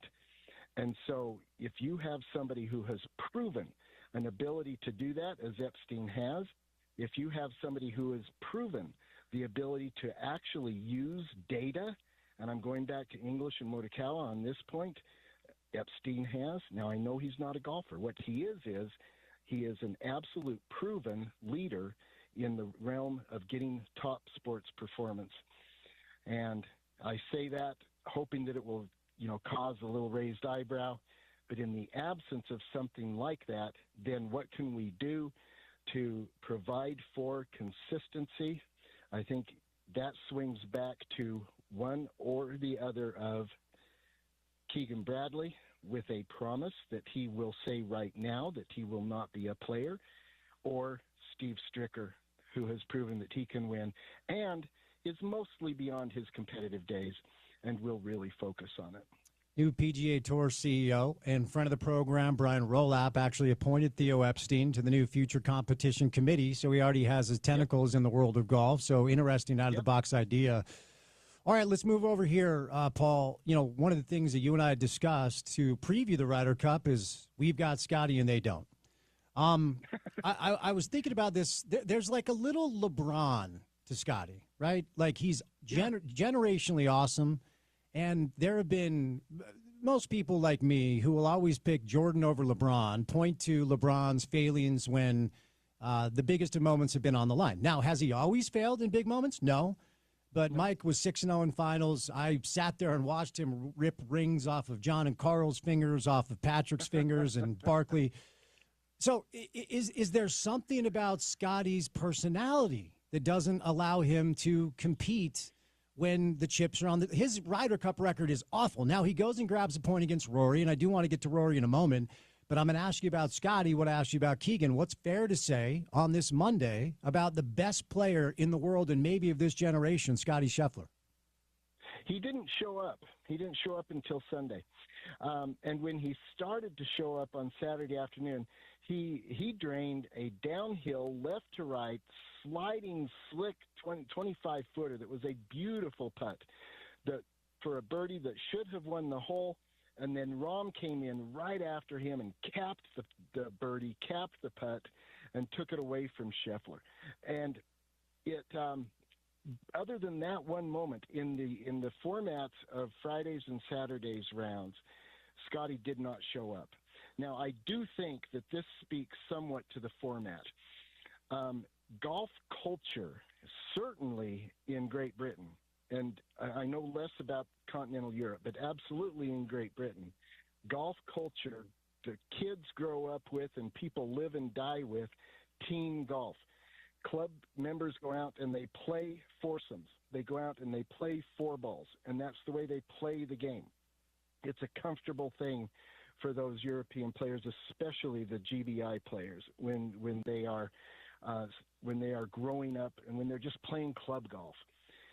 And so I do think that the format is problematic for the Americans, and I don't have a nice, clean packaged answer as to how we overcome that, but I think we have to recognize it to start to get to that answer. We have to start talking about what we need to do to get comfortable with that format, because very clearly it's like we play two different Ryder Cups. We play the four ball and the foursome, and we get schooled, and then we go play the singles stuff. And as you saw on Sunday, we're pretty dang good at that. But we've got to get to where we're at least holding serve in the four ball and the foursomes, and that hasn't been the case for several years. So the thing about Scotty, just like every other sport, in golf, the stars carry the day. And their stars, in particular, Rory, of course, Tommy Fleetwood, John Rahm, they went out and they were positive points. They went out and they did their job. Our top-rated players, who are Scheffler, of course, but Henley and J.J. Spawn, they didn't. They didn't have positive results. And it just broadly, generally, our stars did not perform. So specifically, what is it about Scotty on this? My best guess is, just watching it this weekend and thinking about what he was doing in Italy last time, I don't think he's comfortable in the format of four ball and foursome, and I think it shows. The envelope rule, like what is this, 18-15? Like, what are we doing here? So I didn't know about this. Victor Hovland had to pull out because of a neck injury, and apparently the captains submit a sealed envelope with the name of the injured player, and then you find out who it is. But tell me about this rule. Do you think it should change? And why do both teams get half a point when the other team is the one that had the injured player? That doesn't seem to add up to me. Now, it wasn't germane to the outcome, but you understand the sentiment. It was so close to being germane to the outcome. It was so close to being determinative. Look, if Russell Henley makes that putt on 17 and takes Shane Lowry out, that half point is determinative. That is a huge problem. This rule, it's been around for decades, and it goes back to when the Ryder Cup was a gentlemanly little end-of-the-season fun little thing to do. Nobody paid much attention to it. I know that's hard to imagine now, but there were those days that existed, and they had this rule in place, and the name that's put in the envelope is the name that will be withdrawn if one of your players can't show up. Here's the name that's withdrawn. So we don't know what name was in Luke Donald's envelope. We found out what name was in Keegan Bradley's envelope. But they've been doing that for decades. It just never has really come into play, never has really mattered. And it's an anachronistic, gentlemanly, generous thing that has no place in the modern game, no place in today's game. If you can't show up to play your match, you forfeit a point. Simple, simple, simple. Now, there is perhaps one caveat to what I just said. The NCAA in their golf championship has instituted the Bo Hostler rule. When Bo Hostler was playing for the University of Texas, he got hurt. And so Texas had to go out and play in the national championship with 4 to count 4 rather than 5 to count 4. And the NCAA changed the rule to allow a substitution. I have no objection to allowing a substitution. Maybe one of the assistant captains. I don't know. But this idea that somebody who cannot get on the field of play gets a half a point is ludicrous, has to change. All right, I hate to say this because that's my home footprint in the Northeast, but it appears that the fan behavior was unacceptable. And look, you and I have talked about what I perceive to be some very petulant behavior from Rory McIlroy this year, even though it's been a historic year for him, winning his home country's national title, completing the Grand Slam, and now fulfilling his promise that he made 2 years ago in Rome to win at Bethpage. And to be fair, he played the role of the heel. Okay, he asked for this. He was egging the audience on, to be fair. But I was very disappointed in a fan base in, a state and a city that's close to my heart. And growing up going to Knick games and Yankee games and Jet games, I've heard some horrific behavior and some horrific things said. But, Paul, I got to say, if I'm playing golf and I'm approaching the ball and a friend of mine opens a candy bar, I want to rip his head off. I cannot believe that they were able to keep their composure while the fans were laying into them the way that they did. So, again, I'm tipping my cap for sure to them. But what did you make of the scenes, the fan behavior, and the way the Europeans were able to keep their heads? Really admire the way they kept their heads. The whole part of this I admire the most is that after Rory kind of got into it with a fan for a minute, he got back into his shot and stuck it to 2 feet. Wow, hats off to that. But the behavior is just stupid. I don't get it. I don't get it when it's a part of the ethos and the culture of soccer matches in England. By the way, it was annoying to me that all the talk about fans at Bethpage, not once was it ever brought up that the English soccer fans are turds on toast themselves sometimes. And so it shows up in a lot of different parts of sports. It shows up in a lot of different elements of life. It's just so disgusting, and it's so boring, and it's just awful. I wish that it wasn't a part of what we even need to talk about today, but you're right that we do need to talk about it. And I don't think it reflects badly on New York or Bethpage as much as it does just sports fans in general. People can be kind of raucous at college football games. We see that. We see a lot of noise and a lot of chirping going on in Cameron Indoor Stadium. It's to be found in a lot of places, and it's just awful, I think. There's so many things I want to talk about as it pertains to this. I have like 10 more questions I want to ask you, but we don't have a ton of time. So let me ask you this. On a plane coming home yesterday, and I'm like, you know what? I know it's over, but let's just fire it up and see what happens. And then Cam makes his putt. Justin Rose is such a competitor, like nothing but respect for Justin Rose. My goodness gracious. But Cam takes him down. JT makes the putt on 18. Bryson battles back after getting smoked by Fitzpatrick. He halves his match. Scotty takes down Rory, who looked like he just needed a nap, and understandably. Ober beat Cantlay, you understand that. Xander was able to beat John Rahm, which is a great achievement. JJ takes care of Sepp, and it's like, okay, how does Russell Henley lag putt on 18? Like, if I'm Russell Henley, I'm thinking about that putt for the rest of my career. So my question is, Paul, before I set you loose, did the Americans say anything to you yesterday that salvaged anything at all from this weekend, or was it simply too little too late? Your thoughts on what we saw yesterday? They said a lot to me. Part of what they said is we are damn good at singles match play. And I get that. Most of us grow up doing that, and it's certainly the U.S. Amateur, and you had a lot of U.S. Am champions out there on that course on Sunday. They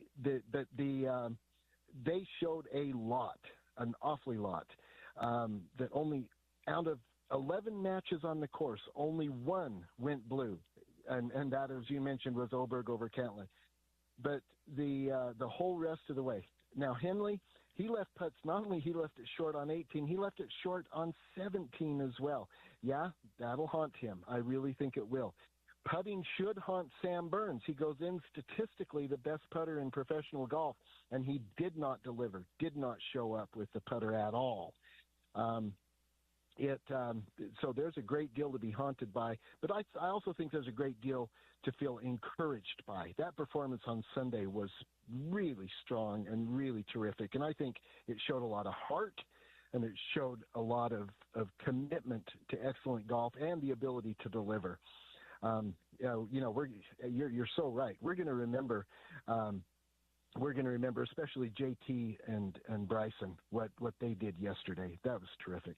And tip of the cap to Cam Young, who a lot of people didn't think Cam should Young. make. Yeah, I mean, he was awesome. Yeah, he was the horse beast of the American side all the way. And which again, okay, why was he ever sitting? This guy on his home course grew up playing there, won the New York State Open there as a 19-year-old. He should have been out there in all 5 matches. I don't know why he sat down at all. But yeah, Cam Young, mad props to Cam Young. Here's how I know I've become to love an event. I get downright depressed when it ends. So 2027 Ryder Cup, before I sell you loose, at Dare Manor in Ireland, of all places. So before I sell you loose, generally speaking, you already referenced maybe a Theo Epstein. Is this a burn it down and build it back up? Do you want to see a new group of golfers? I mean, where does this leave us as we look ahead to Adair Manor in Ireland in 2 years? I think we've got to start with saying exactly what successes can we build on and make sure we're keeping those. We absolutely have a singles match group that really performed well. We know that.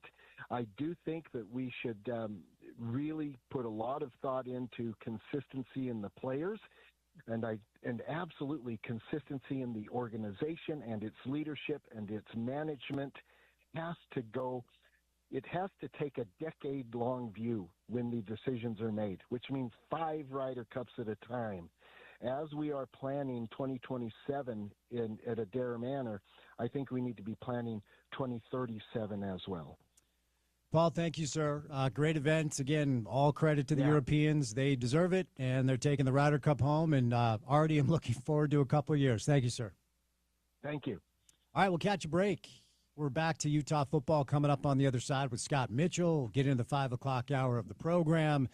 Say goodnight in time for Monday Night Football. Plenty to do. About 90 minutes left in the show right here on ESPN 700.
Monday Night Football double dip. The Jets and the Dolphins get going in about 24 minutes from right now, or that's pregame, I believe. Then it'll be the Bengals and the Broncos, so stay tuned. When we say goodnight at 6, we'll send you to coverage of Monday Night Football. The University of Utah is on a bye this week, not the school, the football team. That would be weird. But a get-right game in Morgantown against West Virginia. Our next guest, can hear him on the broadcast, fills in for me, which I always appreciate. One of the best to ever do it, former NFL quarterback. Hello, Scott Mitchell. Happy Monday. How are you? Happy Monday to you. I'm doing great. First time in Morgantown last weekend. It was it was eventful, even before we got to the game. But it was a fun time, and glad to be on with you. Wait. What does that mean? It was eventful even before we got to the game. Okay, you can't make this stuff up. I want to know all of it, Scott. So I'm, we do the radio broadcast. I'm there with Bill Riley and Stevenson Sylvester, and we're walking basically across the street from our hotel to a restaurant for lunch because we left 2 days early for the game. Some guy pulls up in a pickup truck, and he's like, "Hey, will you please go easy on my Mountaineers? We're just not that good this year, and y'all are pretty good." And we're like, "Sure, like we don't have anything to do with it, but yeah, we'll go easy on them." And he said, "Oh, hey, by the way, I have something for you. I made this last night." So he pulls out a mason jar full of moonshine. Oh dear! And it's apple pie moonshine, and he of course gives us a jar of apple pie moonshine. So we did. Of course, I don't drink. Bill accepted the gift, and I think and he didn't do anything with it. I don't know where it ended up. But I think I'd pay big money to watch Bill Riley drink apple pie moonshine from Morgantown, West Virginia. Whew. I don't think any of us want to see Bill Riley drinking moonshine. I mean, isn't that like straight alcohol? Isn't that like drinking rubbing alcohol? Pretty much. Oh, goodness. But it's apple pie, though, so it's okay. It's got a little flavor to it. Okay. All right. Fair enough. All right. Moving off the moonshine topic over to the actual game, Scott. Do you feel like that's kind of exactly what we were hoping for? I mean, we're calling it a get-right game for Utah. Was it indeed a get-right game for Utah? All I know is these coaches, these players are coachable. And I'm like, hey, you got to throw the ball down the field more. You got to throw the ball in the middle of the field more. You got to run downhill a little more. And we saw all of that in the game. And it was a tremendous effort. You're always curious when you have just an ugly, awful, terrible game. How do you bounce back from that? Of course, Devin Dampier, he's the guy. Wherever this team's going to go, it's going to be on him. And he really responded. I thought he had his best game throwing the football since he's been at Utah. He was very accurate. He was very efficient. I mean, he had a couple of drops. He's like 21 of 26, and he was really, really sharp in this game. And it was just really fun to watch and see how this offense kind of maybe took a step forward in being able to be more multi-dimension than it maybe has been. So I was excited to have you on today. We've talked about this earlier. You and I discussed this during the preseason, then throughout the course of the early junction of this year. And the fact of the matter is, Devin's numbers as a passer last year just weren't great. And so we all kind of questioned whether or not he'd be able to show himself as a capable passer at this level. As somebody who played the position, has he answered those questions, in your opinion? Well, I'm still not 100% convinced of, how far down the field he can throw it. He had the interception. It was a bad interception. It was, really bad. And we were given word after the game that the ball actually slipped out of his hands, and I hope so because that was ugly. He had a guy wide open, too. If he got the ball out to him, it would have been a touchdown. But yeah, I mean, he really there's a couple of things that he's done that are starting to show up that are, I think, significant. And the one is he was throwing the ball down the field, which is huge, but he's throwing it very accurately. Ryan Davis had a big game again, and part of the big game was, he's throwing the ball where he can catch it and get the yards after catch, and he's not just catching it, leaping, contorting. like he looks like he's in Cirque du Soleil to make a catch. It looks like football play. And then the other thing that Devin has done very nice, and this is I think more important than anything, is he's been creative throwing the football and very accurate throwing the football in the red zone and in the end zone. And that's huge. And so many quarterbacks in college football don't understand ball location and trajectory. It's as much trajectory, but it's also the ball location. So you have these big tight ends. They're really good. They create a mismatch, and he's putting the ball in a location where they can catch it. And there are these throws that you love to say you can't beat a perfect throw, and he's made a lot of them. He threw one, and it wasn't in this game. It was he threw one to Dallin Bentley a week or so ago, and it was just really accurate. The kind of improvised pass he threw to Wayshawn Parker that was originally called out of bounds but ended up being a touchdown. Those are big plays, and they're big because the windows are tight in the red zone, and you have to be accurate with the football. And he's really creative and very, very efficient throwing the football in the red zone and specifically into the end zone. And that's something that's consistently shown up. It's not just like one throw.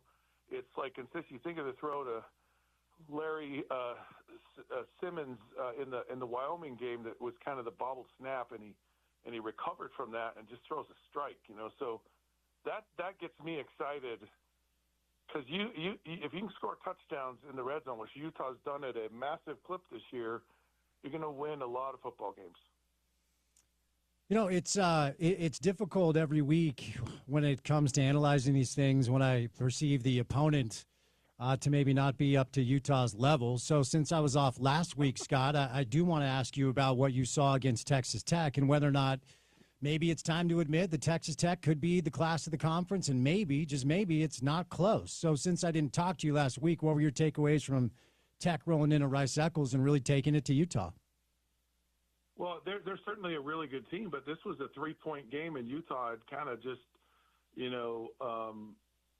played horrible. And it wasn't all Texas Tech. They just played bad. They had opportunities. They were not efficient. It felt like they were out of sorts. It felt like they were kind of nervous. It felt like the game was bigger than they were.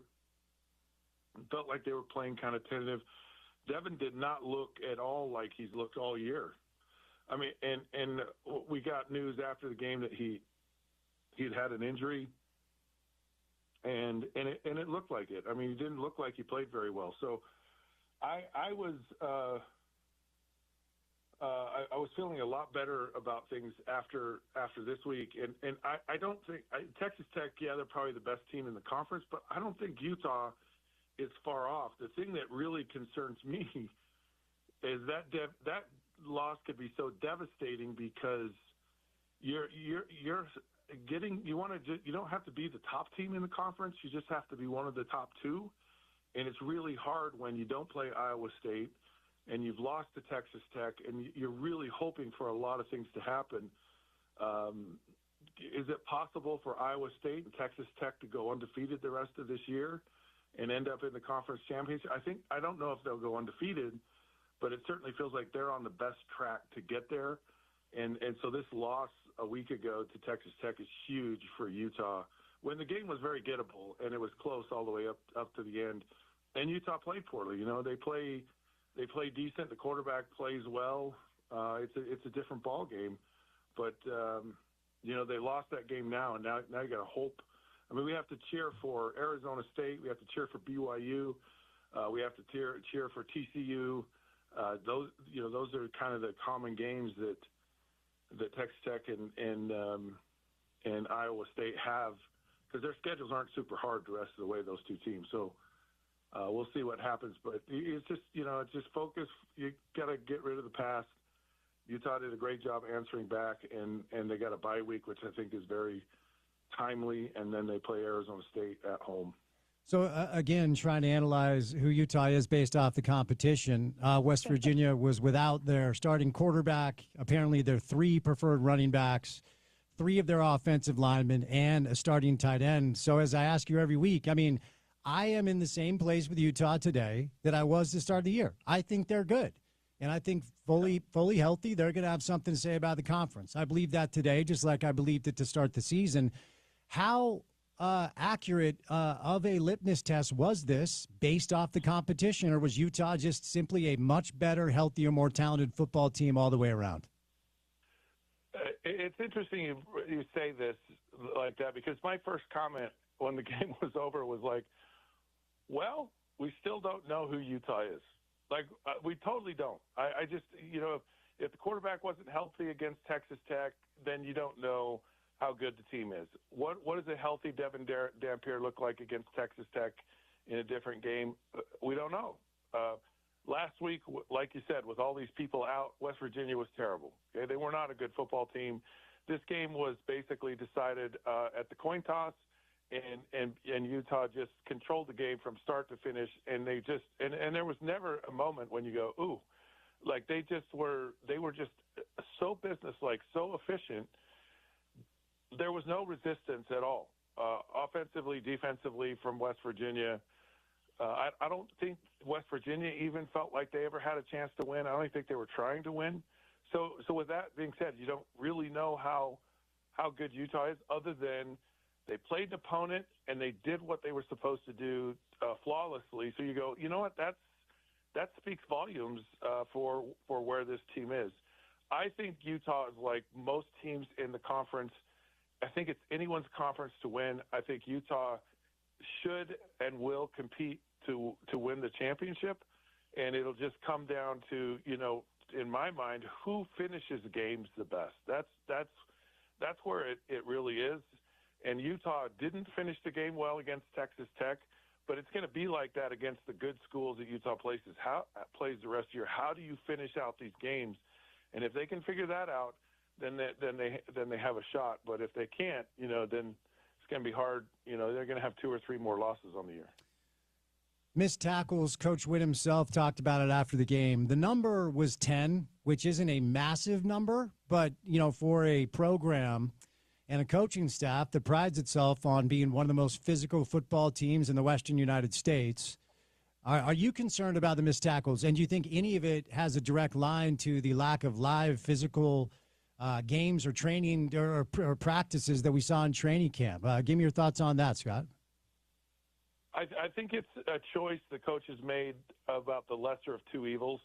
With the limited number of scholarships, the ability to having to go the ones against the ones at certain times during practice, that you just can't afford to do that. You just really are going to cut off your nose to spite your face if you go physical like they've done in the past with those numbers and the way things are set up.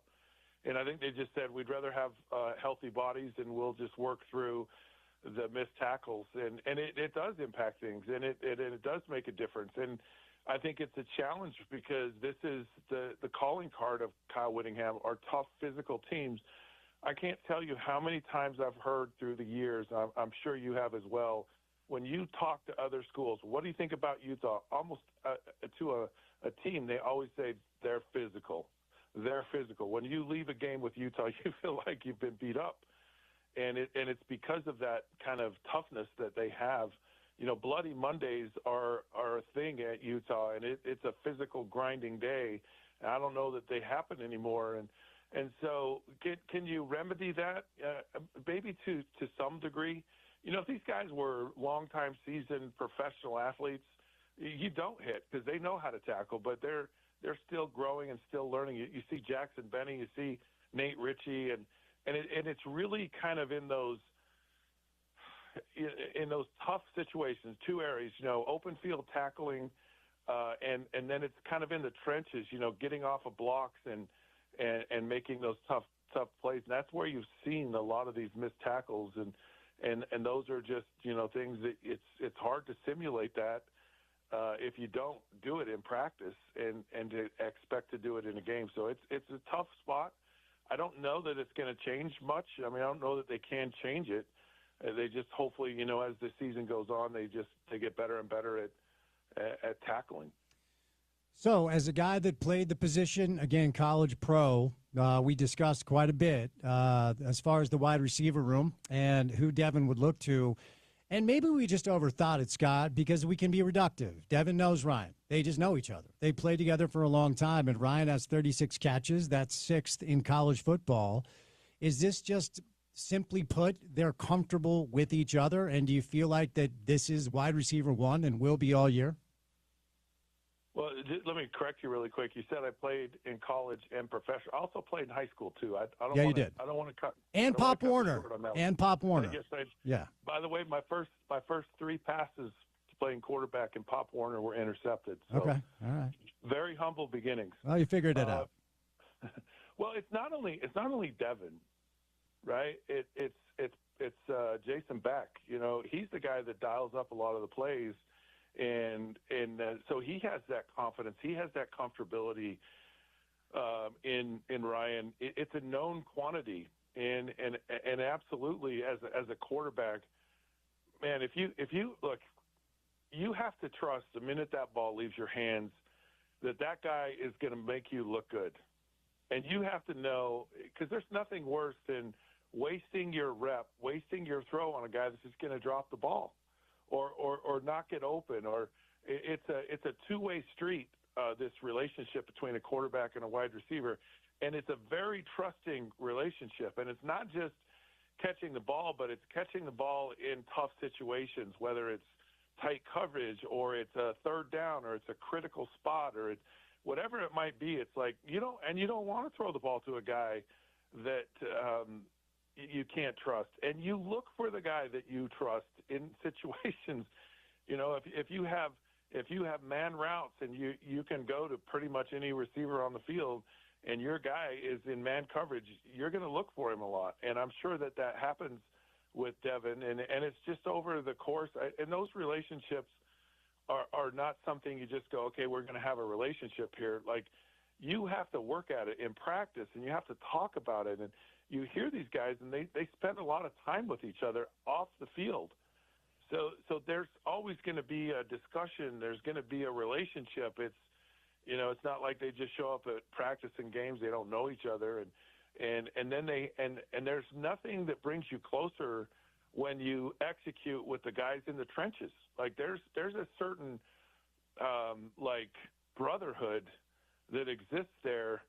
And it doesn't come cheaply. And so, yeah, this isn't a mistake. This isn't a chance thing.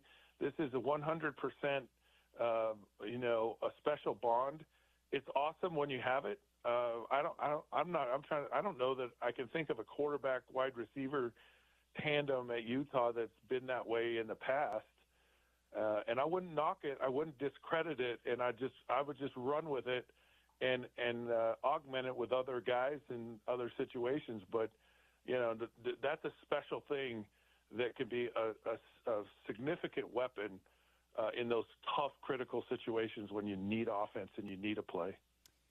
Does it feel like the Smith-Snowden, Lander-Barton experience might be over, or do you think we're just going to revisit it week by week? I mean, we do have some injuries in the secondary, and maybe that dynamic makes it even more important to keep Smith upright, but we haven't seen it as much as we did initially. Give me your thoughts. Yeah, and, a week or so ago, it was a tough opponent, so I'm sure those guys, more of their focus was on the defensive side, and I think they've said that. It's a game-to-game, it's a matchup situation. Talking to Lander after game, he goes, yeah, I love this. I love being involved in the offense and being a part of it. I've kind of questioned myself going, okay, your top three defenders on defense are playing on offense. What does that say about your offense? And it says you don't have anyone. It seems like some guys are emerging. It seems like they are finding offense. A guy who kind of showed a spark Saturday was Daniel Bray, freshman wide receiver, not wide receiver, running back.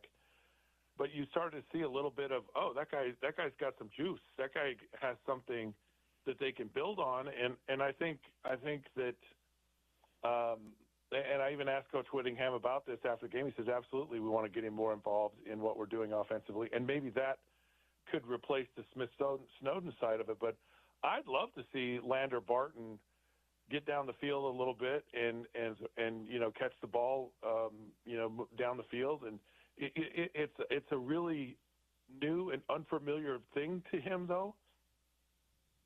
But I really think, because he's been a defensive player, but I think he certainly has the ability, and that's part of what this bye week can do for you, is you can assess things like that. You can say, okay, what's working with this platooning thing and these guys going both ways?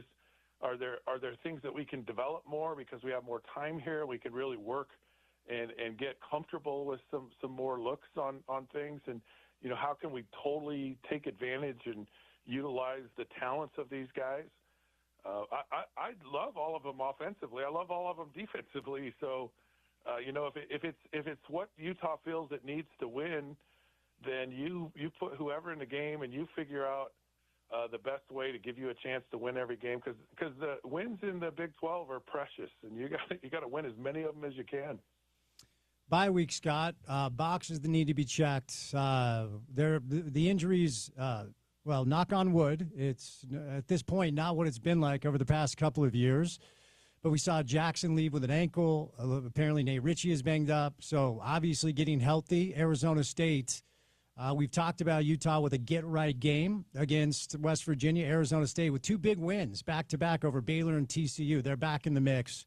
So, what do you want to accomplish over the next couple of weeks? ASU also want to bye before the Sun Devils roll into Salt Lake. Yeah, one of the things I think this team did last week was had an honest conversation with itself.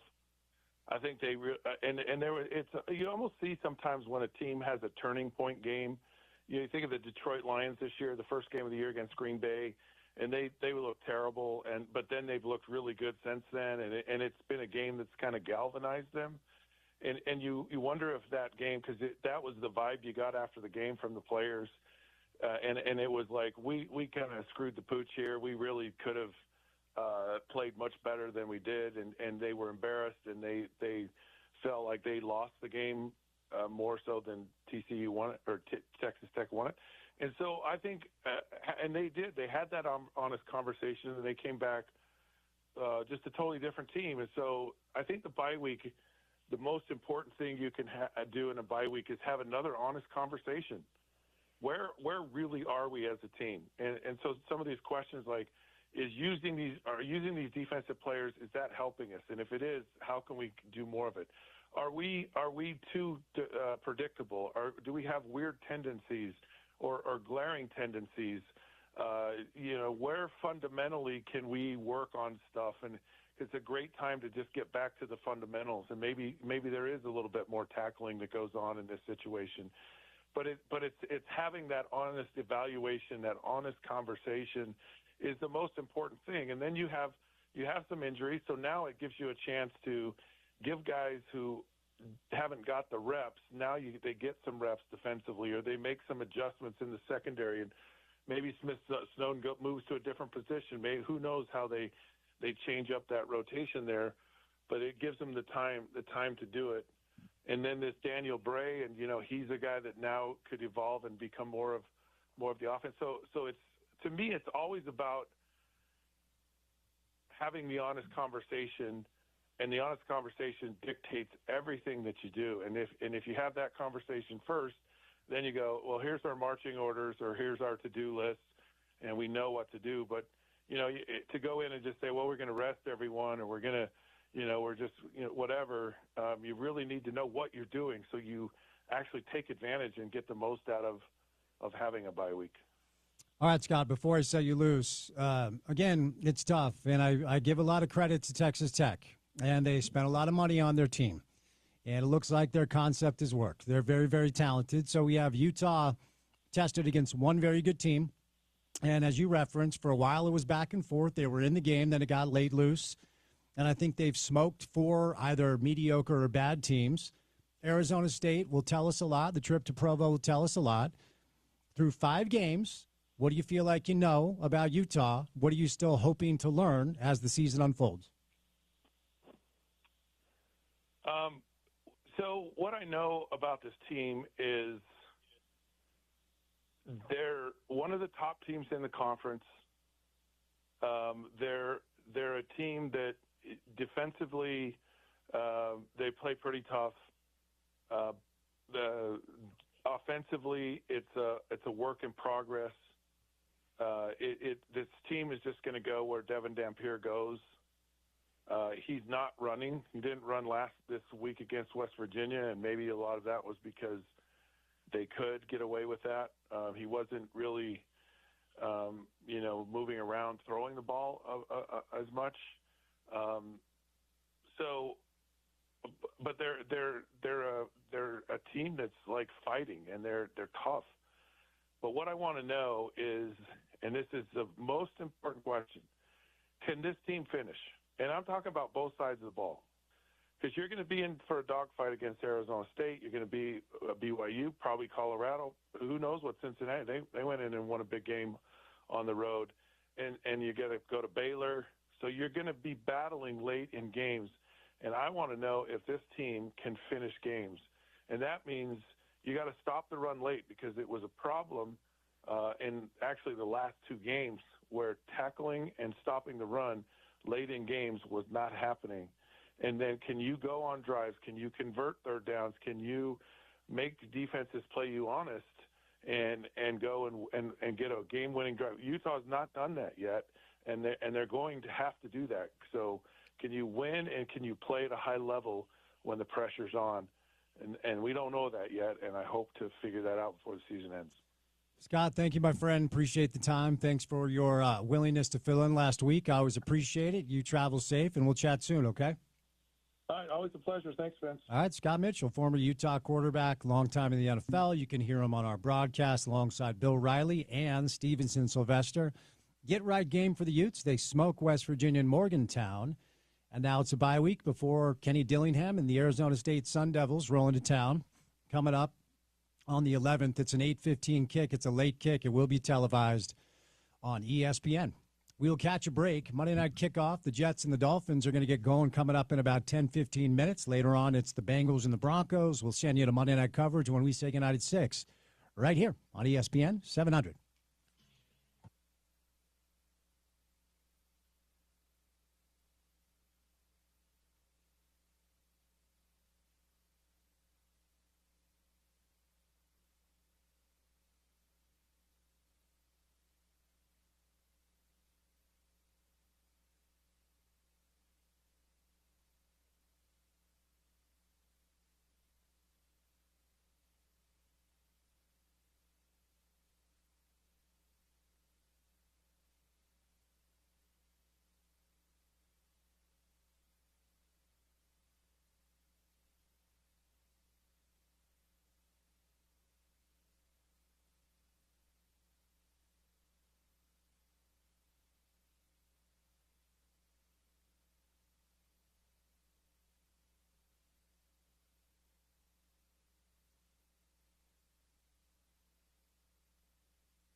All right, let's get it. Drive at 5 time.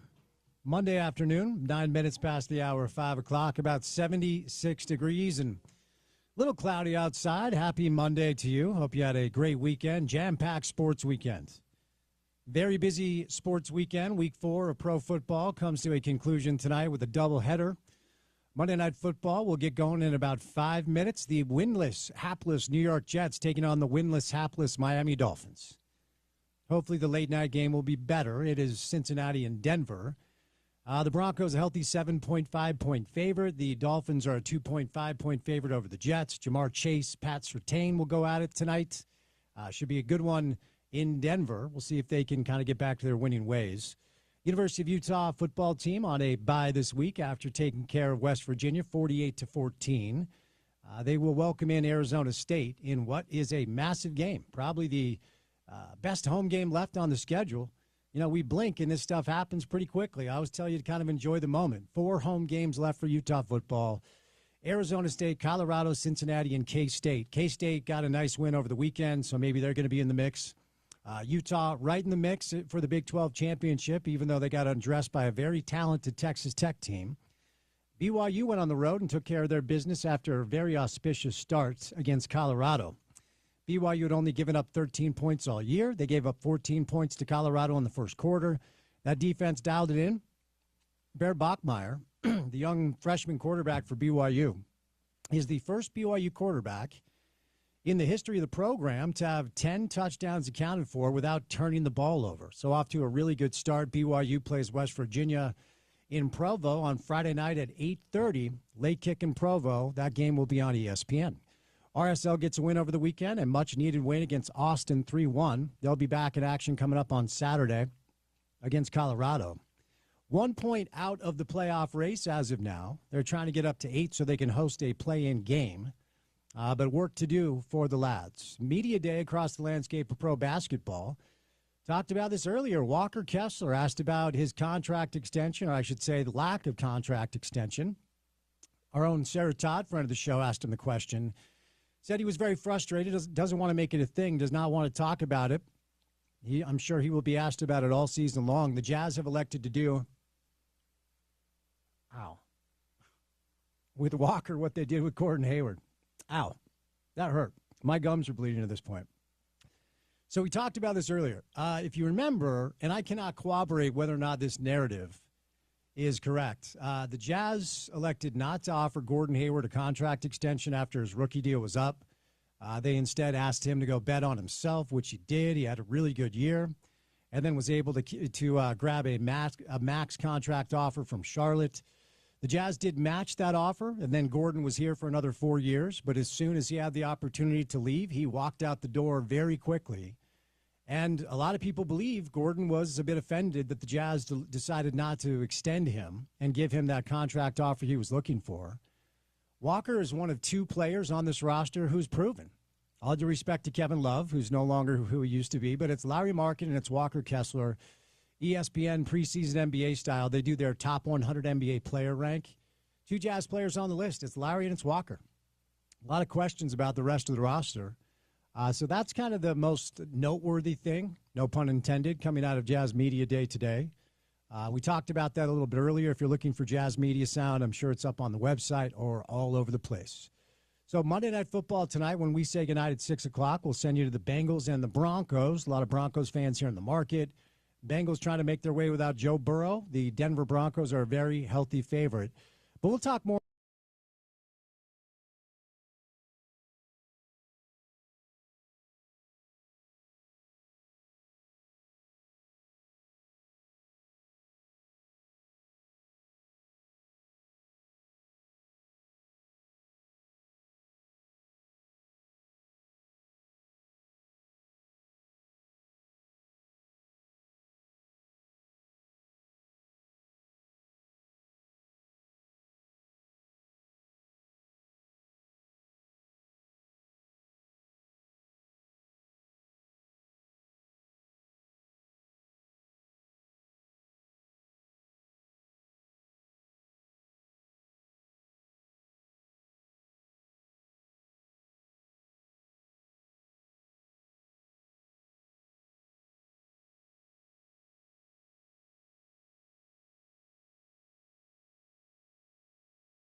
I think the wildest part about taking a break from doing this job, because I was off last week and actually Friday of the week before. So 6 days off, that's a total of, 11 days not doing radio, is how long it takes to get my voice back. Like, my voice is exhausted. It takes a couple shows before, like, my voice feels like it's back to being able to do 4 hours this thing. So whenever you take time off, you know what it's like.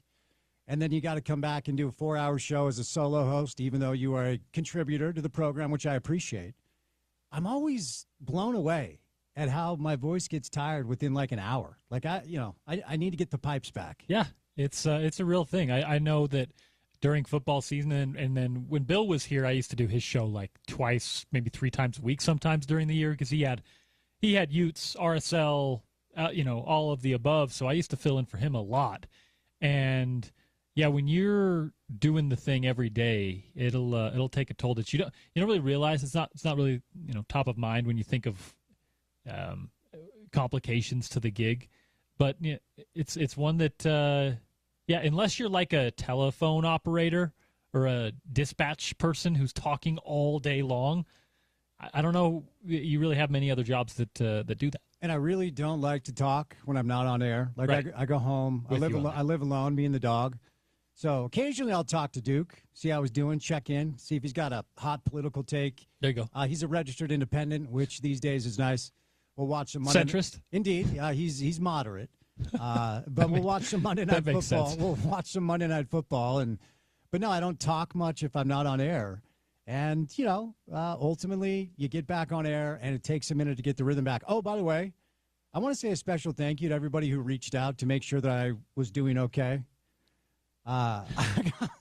And this is based off historical precedent, but if I'm off air for like a week, I hear from so many people to make sure that I'm, doing all right. So couldn't they have just gone and listened to the Friday podcast? And you said you were going to London to visit your family, but I do love that people do that every time.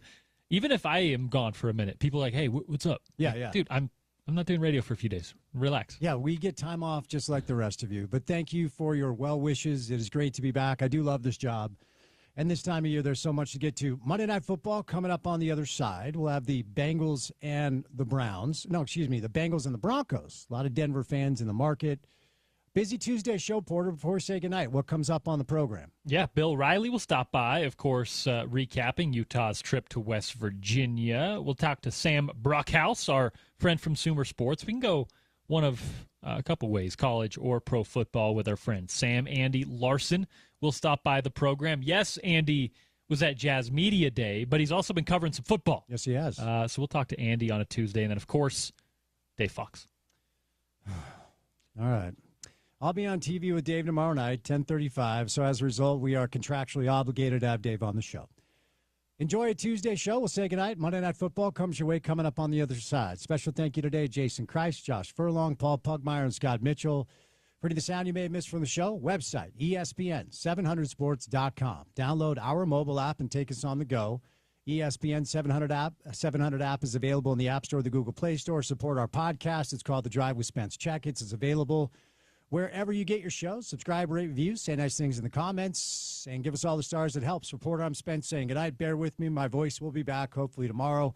Enjoy some Monday Night Football coming up on the other side. We'll talk to you on a Tuesday drive. As always, you can catch it right here on ESPN 700, 92 FM. We are proud to be part of Utah's ESPN Radio Network.